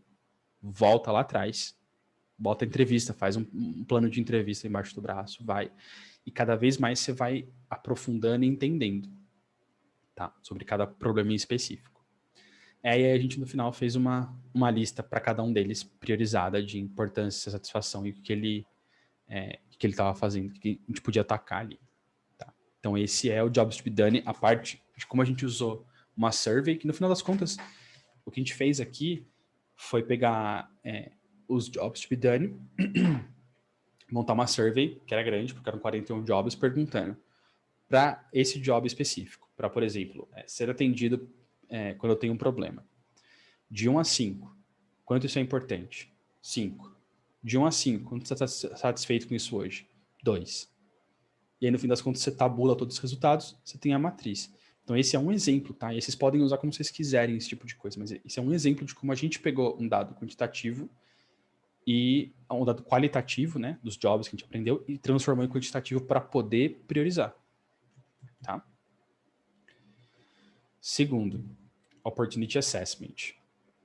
Então aqui, a ideia é um exercício simples que você pode fazer para todas as oportunidades que você tiver, que é entender o potencial de cada coisa que você está trabalhando, tá? E aí tem 4 perguntinhas que você tem que responder. O objetivo que você está, aquilo que você identificou atinge, quais são os resultados que você quer atingir, qual o problema resolve e qual é o público-alvo. Tá? Tem dúvida aqui, e vocês vão ter, então vocês podem identificar uma oportunidade. Só que quando vocês fizerem um exercício de Opportunity Assessment, pode ser que vocês caiam de falar, eu não sei quem é o público-alvo dessa oportunidade, ou não está claro. Volta lá atrás, faz mais uma pesquisa, faz uma survey, entende um pouco mais em detalhe, para você poder colocar esse número na oportunidade, deixar isso mais claro para poder priorizar, para poder saber o tamanho dessas coisas. Tá? Então aí as 4 perguntinhas que você tem que se fazer. Primeira, qual que é o objetivo de negócios dessa oportunidade? Então, é importante que ela vá direto na estratégia de negócios. Então, como a gente estava falando lá, a oportunidade que a gente tem aqui é fazer uma área financeira inacreditavelmente melhor que todos os nossos concorrentes. Então, por que ela é importante para o negócio? Porque ela mexe diretamente no nosso NPS. A gente viu isso com essas pesquisas aqui. E, portanto, se o NPS é uma meta geral da empresa, a gente impacta essa meta positivamente. Então, é o objetivo de negócio que a gente tem para aquilo. Como é que a gente sabe se a gente teve sucesso com aquela oportunidade? Que número vai mostrar para a gente? Vamos voltar nesse caso, com a área do financeiro. Qual é o número que mostra para a gente que a gente teve sucesso com isso? E aí vai até a pergunta de se a gente está pronto para medir se essa oportunidade deu certo ou não. Né? E aí pode ser que, por exemplo, a gente volte num outro número que a gente analisou, como o CES ou o CSAT, se for, por exemplo, a gente quer refazer a parte de atendimento. Fala, beleza, o meu objetivo é mudar o CSAT, porque eu sei que o CSAT impacta diretamente no NPS. Então eu vou aumentar, eu tenho a chance de aumentar aqui tanto o CSAT. Tá? Qual o problema do cliente que a gente está resolvendo? Isso aqui existe. Se você fez todos esses passos direitinho, essa pergunta vem naturalmente. Se não, se tiver dificuldade para responder essa pergunta, pode ser o clássico porque alguém mandou fazer. Por que a gente está fazendo tá trabalhando nessa oportunidade aqui? Porque o CEO falou que tem que trabalhar nela. Então aqui, isso é mais um sanity check para falar, a gente realmente está trabalhando num problema do cliente que a gente conhece, a gente fez o processo direitinho, ou alguém falou, a gente levantou, pegou no ar e falou, beleza, vamos sentar e fazer. E aí o último é qual o tipo de cliente que a gente está focando. Então, de novo, se a resposta de um Opportunity Assessment de cliente for todos, tá errado, dá um passo atrás. É muito difícil ter uma resposta que seja todos. E aí, se a resposta disso não tá clara, volta nas técnicas que a gente falou lá atrás. Volta em entrevista, volta em survey para entender. Para quem que a gente está vendendo isso aqui? Qual que é essa oportunidade? Fala com quem? Ela fala com meus usuários long tail, fala com os usuários da cauda longa ou do começo da cauda? Com as pessoas que vendem mais, com as pessoas que vendem menos? Ela fala com pessoa jurídica ou pessoa física? Quem que é o público-alvo? Que tem algum recorte? E geralmente tem, tá? É difícil não ter. Muito difícil, posso ser tudo. Tá? E aí, galera, vocês puderem fazer para todas as oportunidades que vocês acharem, façam. Isso aqui é um super exercício para checar se está no caminho certo. Tá? Customer Letter. O que é isso? Isso aqui é meio que como se vocês fizessem um press release vocês do futuro quando esse produto lançou. Então, quem faz muito isso aqui é a Amazon. A Amazon, eles têm muito uma cultura escrita, né? De como eles fazem as reuniões, os documentos e tal. E eles usam isso aqui bastante para ajudar as pessoas do negócio. E esse aqui é totalmente virado para como o negócio olha para aquela oportunidade, entende aquela oportunidade, que é como é que eu vou saber o que é sucesso disso aqui? O que isso aqui muda para o negócio, no fim das contas? Então, o que eles fazem? Deixa eu ter um exemplo aqui, né? De como é que eles escrevem um press release para uma coisa como o Amazon S3, falando, olha, é isso aqui que vai ser o S3. Esse produto existe? Não. Isso é uma ideia que eu tenho. É uma oportunidade que a gente está trabalhando aqui. A gente viu que existe, vamos voltar no exemplo do financeiro, que existe esse gap de produto. O que a gente quer fazer não é necessariamente convencer as pessoas do valor de oportunidade que isso aqui tem quantitativamente, do número que isso traz. A gente já fez isso. A gente já fez uma pesquisa quantitativa para entender esse valor. A gente já fez um Opportunity Assessment. O que a gente quer fazer aqui é que a empresa enxergue o que é que isso muda para o cliente. Colocar os stakeholders no sapato do cliente. Então, eu vou falar. Ou a empresa X lançou uma nova funcionalidade de financeiro. Agora todo mundo pode ver isso, aquilo. E ali você pode trazer os problemas do cliente que a gente está resolvendo. E aí você vai usar essa ferramenta para alinhar com o resto da empresa, para convencer as pessoas de que é isso que a gente tem que fazer. Tá? Penúltimo, então. Estamos quase chegando no fim. Startup e Squad Canvas. Então, esse aqui... Vocês devem ter visto isso aqui já, né, do Lean Canvas. É bem comum, passa por todos os lugares. Então, a ideia aqui é adaptar isso aqui para fazer um Canvas para cada squad. Então, o que a gente quer fazer? É ajudar a squad a criar um foco. Então, você pode ter muitas oportunidades. Você tem oportunidade de financeiro, você tem oportunidade de atendimento, oportunidade de análise de performance, tem uma pancada de coisa. Não dá para fazer tudo e todas elas parecem igualmente importantes. Então, o que você tem que fazer, às vezes, é meio que agrupar esses assuntos e entender do ponto de vista de cada squad, ali, de cada pedacinho. Então, se a empresa está dividida, por exemplo, lá, tem um squad que olha para a parte financeira, um que olha para a parte de aquisição. Para eles entenderem qual que é o objetivo deles e daí sim falar quais oportunidades têm mais afinidade com cada um deles. Tá. E aí eu trouxe um exemplinho que a gente fez no iFood também, e aí como é que a gente mudou. Então, a gente tinha...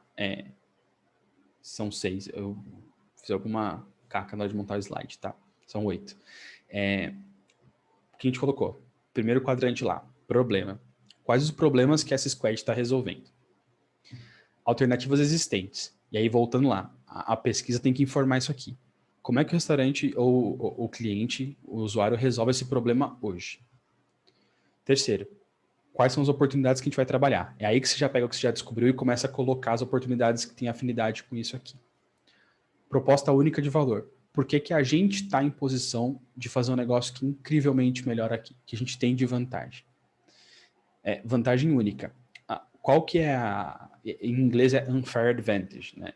O que é aquilo que só a gente tem acesso? Então, no caso, quando a gente está falando, por exemplo, dos parceiros da parte de performance, a gente tem acesso a uma base de dados que provavelmente nenhum outro player tem. Então, a gente consegue fazer um produto muito melhor de saída, pela posição de mercado que a gente tem. Canais, como é que a gente vai impactar os clientes? Isso aqui pode não fazer sentido se, por exemplo, o Squarespace trabalha num produto só como o aplicativo que o cliente usa para pedir comida, por exemplo. Aí não tem muito sentido o canal. Mas para a gente porque a gente tinha canais como o WhatsApp, como o aplicativo, como o portal, tem 2, 3 produtos para o restaurante ali, então fazia sentido. Público-alvo, com quem que a gente trabalha. E early adopters, principalmente para ajudar a gente a entender quem é que vai ser o primeiro cliente que a gente vai colocar em produção para testar e validar. Então isso ajuda bastante a fazer a junção das coisas. E o remix aqui, aquilo que eu falei um pouquinho lá no começo, de que são técnicas, mas não são as únicas. Vocês vão encontrar muitas técnicas por aí. Eu trouxe algumas que eu tenho familiaridade, que funcionam bem e que são populares, para vocês conhecerem. E, inclusive, pode ser que vocês criem suas próprias técnicas. Então, vou trazer um exemplo Eu não consegui trazer porque acho que é muito recente os dados, a gente não dá para mostrar aqui, mas eu vou falar um pouquinho de como é que foi feito. Tem o Rodrigo Soler, que ele é o GPM que cuida da parte de cancelamento do iFood. E o que ele fez para fazer o framing? O que era o objetivo dele? Ele tinha que trabalhar para melhorar o processo quando você cancela um pedido no iFood. Aí o que ele fez? Ele falou, bom, eu olhei, tem uma oportunidade aqui, que é o nosso processo de cancelamento tem muita operação manual. Então, eu podia trabalhar melhor para que esse processo fosse mais automático e a gente economizasse dinheiro.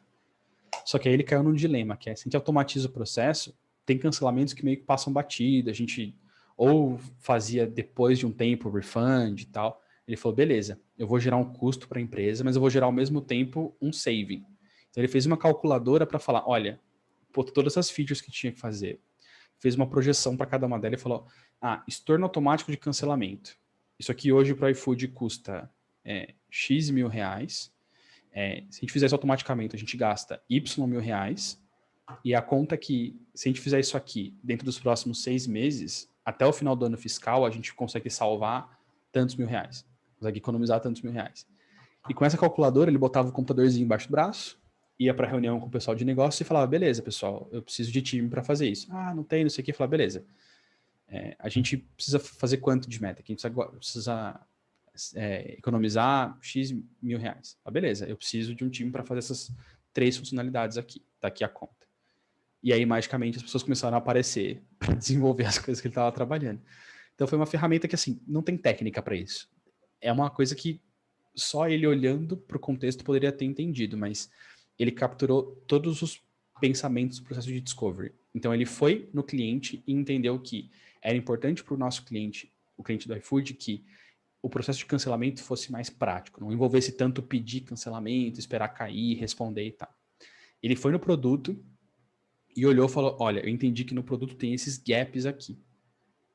E aí ele botou tudo isso olhando para o resultado final da empresa, que era economizar dinheiro, e falou, beleza, então, dado que eu entendo que o problema do meu cliente é esse, que o meu produto tem esse gap, eu vou oferecer essas oportunidades, eu tenho essas oportunidades aqui. Aí ele montou hipóteses de como resolver cada uma delas e colocou peso. Se a gente resolver esse problema, a gente ganha tanto dinheiro, a gente resolver esse, a gente economiza tanto dinheiro, se a gente resolver esse, economiza tanto dinheiro. E com isso ele botou o notebook embaixo do braço e foi convencer as pessoas de que era aquilo que a gente tinha que fazer. Então, acho que esse é um exemplo de como uma pessoa que usou todas as técnicas aqui e no fim das contas o entregável foi uma planilha de Excel. Mas não precisou de nada além disso. Era uma planilha, uma apresentação e ele conseguiu movimentar um monte de coisa e bater uma meta que era uma coisa que a gente ficou sei lá, 1 ano quebrando a cabeça e não conseguia andar. Então foi o processo de discovery certinho que levou ele para a conclusão.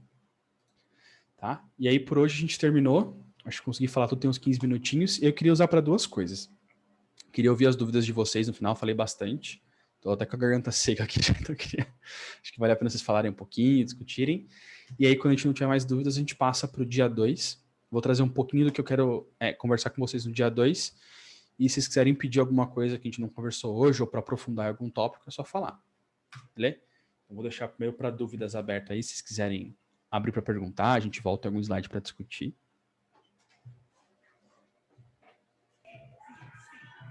Bom, eu vou perguntar sobre, assim, em times mais enxutos, por exemplo, né? Quando você tem poucas squads, você tem poucos designers, enfim, tá tudo um pouco mais reduzido e você precisa fazer todo esse processo também, precisa ter esse tempo, né? Assim, existe alguma coisa que você pratica, por exemplo, tem alguma forma de fazer isso mais rápido, aplicar algumas técnicas que sejam mais rápidas, enfim, para conseguir esse resultado ter mais dentro do processo de criação ter mais. Desculpa, tá um barulhão aqui. Não, relaxa. Meus cachorros estavam latindo aqui até agora, que choveu, eles não foram passear, eles estão malucos aqui. Essa é uma excelente pergunta. E assim, é difícil que não tem uma resposta única para ela. Eu vou dar alguns ângulos para você explorar. E a gente pode até discutir mais no detalhe cada coisa para poder pensar num plano, mas não tem muita saída para o tempo que você tem que investir, especialmente nessa fase inicial de discovery, que você está encontrando a oportunidade, encontrando os ângulos que você vai atacar o problema. A sugestão aqui todo time de desenvolvimento tem coisas que eles precisam ou gostariam de fazer no produto e que eles não fazem porque a gente está botando feature para fora. Então, tem primeiro uma mudança de mindset que a gente não deve ser medido pelas features que a gente coloca em produção, mas não é o output, não é o que a gente coloca em produção, mas é o resultado, o outcome que a gente atinge. Então, isso é muito importante de mudar o mindset para você poder começar a fazer o resto. Dado que você fez isso, vale a pena sentar com o time e falar, olha, a gente tem duas opções. A gente pode colocar em produção as features que eu acho que a gente tem que fazer, e aí a gente está correndo o risco de gastar um tempo de desenvolvimento enorme e não ter nada em produção que vale a pena, porque eu acho, e eu não tenho tempo para fazer o discovery. Ou a gente pode pensar em, por exemplo, colocar no pipeline refactoring, resolver bug, outras coisas que não dependam, não são features novas por, sei lá, 2 semanas, 3 semanas, 1 mês, 2 sprints, por exemplo, enquanto eu vou ter tempo para fazer esse processo e começar a popular um backlog. E é importante voltar para discutir a questão do Discovery e Delivery contínuo. Tá lá no começo. Então, talvez esse pedaço aqui, você precise de um tempo para começar a fazer, entender os objetivos, se planejar, gerar as primeiras hipóteses e validar e começar a popular essa fila de delivery. No momento que você começa a popular ela, se você continua num ritmo legal de discovery e você está conseguindo testar bastante, testar rápido, isso meio que você vai ter esse tempo inicial para meio que começar a colocar a trilha de discovery em movimento, mas depois disso, meio que uma coisa vai funcionando depois da outra. Se você conseguir não parar e ter um ritmo bom de discovery, aí você não precisa mais voltar e fazer isso. Pode ser que você tenha um problema, de que é algo muito difícil de resolver, e você cai no mesmo problema de novo. De ter que negociar e falar, ó, pessoal, chegamos num ponto que não temos hipóteses validadas. Isso é normal acontecer algumas vezes. Se está acontecendo sempre, você está com algum problema. Pode ser de processo no discovery, ou pode ser de falta de gente mesmo, tá? Às vezes acontece. Você tem um time de dev grande, é um produto que é fácil de desenvolver no começo, e você não tem braço suficiente para fazer discovery. E aí acho que vale voltar e replanejar e falar, beleza, está acontecendo constantemente isso, a gente deu um tempo para fazer um discovery inicial, começar a gerar as hipóteses, e aí pode a gente falar um pouquinho mais semana que vem sobre isso, mas a gente não consegue seguir o pace do time de desenvolvimento. A gente tem que repensar, porque aí você vai sempre cair no problema de que você pode até colocar coisa em produção, sabe? Você pode sentar, desenhar a tela, jogar para a galera desenvolver e colocar em produção. Só que você não vai estar mitigando os riscos. Você vai estar tendo o risco de que você está fazendo um produto que ninguém quer. E aí cabe à empresa falar, eu quero correr esse risco ou não, saca? E é um pouco, acho que até de mentalidade, cultura, que o Nery falou nas aulas passadas também. Legal, obrigado. Respondi, não? Ou mais confundi que ajudei? Não, respondeu sim. Achei legal a ideia de, tipo, botar a produção para resolver bug ou alguns problemas menores que vão tomar esse tempo, enquanto outro time consegue agir em cima do discovery. É legal. Boa. A Sabrina perguntou, no iFood vocês têm frequência para fazer discovery? Ele deveria ser constante. Então a gente acha que não tem nenhum lugar perfeito, a gente tem momentos em que a gente cai nesse problema de assim, putz, galera, a gente não conseguiu fazer discovery o suficiente, então a gente vai ter que parar um pouco, resolver bug, tirar foco e tal. Mas o ideal e o que a gente tenta fazer sempre é a gente tá com o discovery acontecendo sempre. Então, assim, varia de squad para squad, mas tem squads que conseguem ter um backlog para o time ali de 2, 3 sprints para frente. Então eles conseguem que o time esteja alimentado para conseguir pegar do backlog coisas que já estão validadas de hipótese para 2, 3 sprints, enquanto isso eles estão validando e colocando mais coisa lá. Então esse backlog se mantém do mesmo tamanho, sabe? Então é aquilo que a gente falou de discovery e delivery contínuo, a gente tem isso. E aí essa fase mais hardcore de discovery, assim, que leva mais tempo no começo, de entender o problema e tal, a gente geralmente não precisa fazer muito isso se os times continuam no mesmo problema. Então, se eu tenho um time que está sempre fazendo a parte do financeiro, tem um discovery inicial grande que a gente tem que fazer quando a gente começa a olhar para o problema, mas uma vez que a gente entende aquilo, a gente às vezes tem que renovar o que a gente sabe de uma ou outra oportunidade. Então, vou dar um exemplo claro. A gente tem a parte financeira e a gente entende o que está acontecendo. Mas entrou o Pix. Agora, com o Pix, a gente teve que falar, beleza, qual o impacto que o Pix especificamente tem? Então, a gente não precisou repensar tudo de financeiro, a gente já conhece algumas coisas, tem uma massa crítica de pesquisa, de discovery por trás. A gente foi e falou, beleza, vamos entender só o impacto se existe uma oportunidade do Pix e comparado com o resto de oportunidade que a gente está atacando, se vale a pena olhar para ela ou não. Respondi, Sabrina? Sim, super claro. Obrigada. Boa.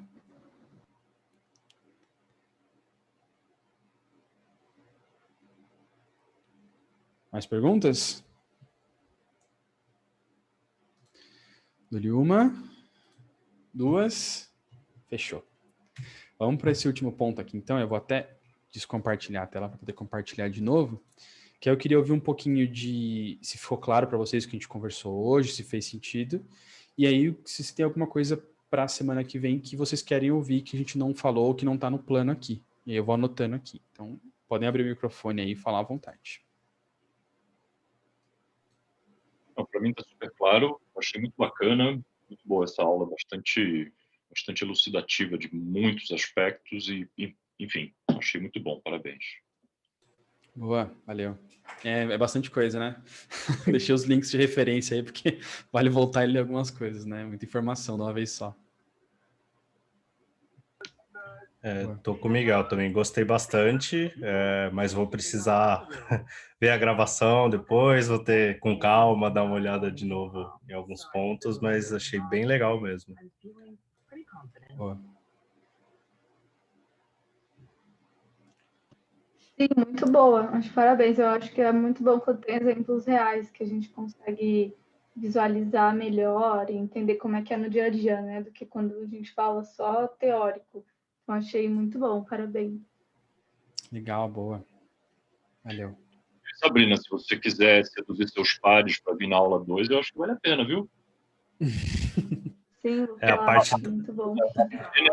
Eu lá do Carrefour. A gente atende Carrefour, mas ela é eu do Carrefour mesmo. Legal. Boa. Bacana. A parte da evangelização acho que vai ser bem interessante pro time Carrefour aí. Eu acho que para todos, viu, Bruno? Não só Carrefour. Essa parte é difícil, é difícil. Sim, e aí acho que a ideia aqui é meio que tentar levar um pouco dessa mentalidade, assim, né? Que é o que eu tô planejando em trazer mesmo, de como é que a gente tem essas discussões difíceis de falar, galera, beleza, a gente pode continuar fazendo do jeito que a gente faz. A gente tá perdendo dinheiro, vocês têm noção disso? Temos. Então, beleza. A gente quer perder dinheiro, tudo bem.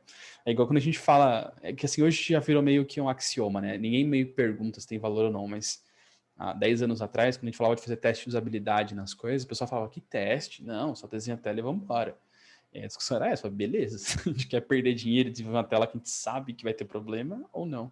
Então, acho que a gente está no mesmo momento hoje, assim, de maturidade de produto, de que a gente tem que meio que fazer as pessoas entenderem que é necessário fazer algumas coisas de alguns jeitos específicos, ter um pouco mais de calma em algumas coisas, para no fim ter um resultado melhor, sabe? Acho que é bem isso que eu pretendo trazer. Bom, pessoal, acho que fechou então. Está todo mundo tranquilo? Se vocês tiverem alguma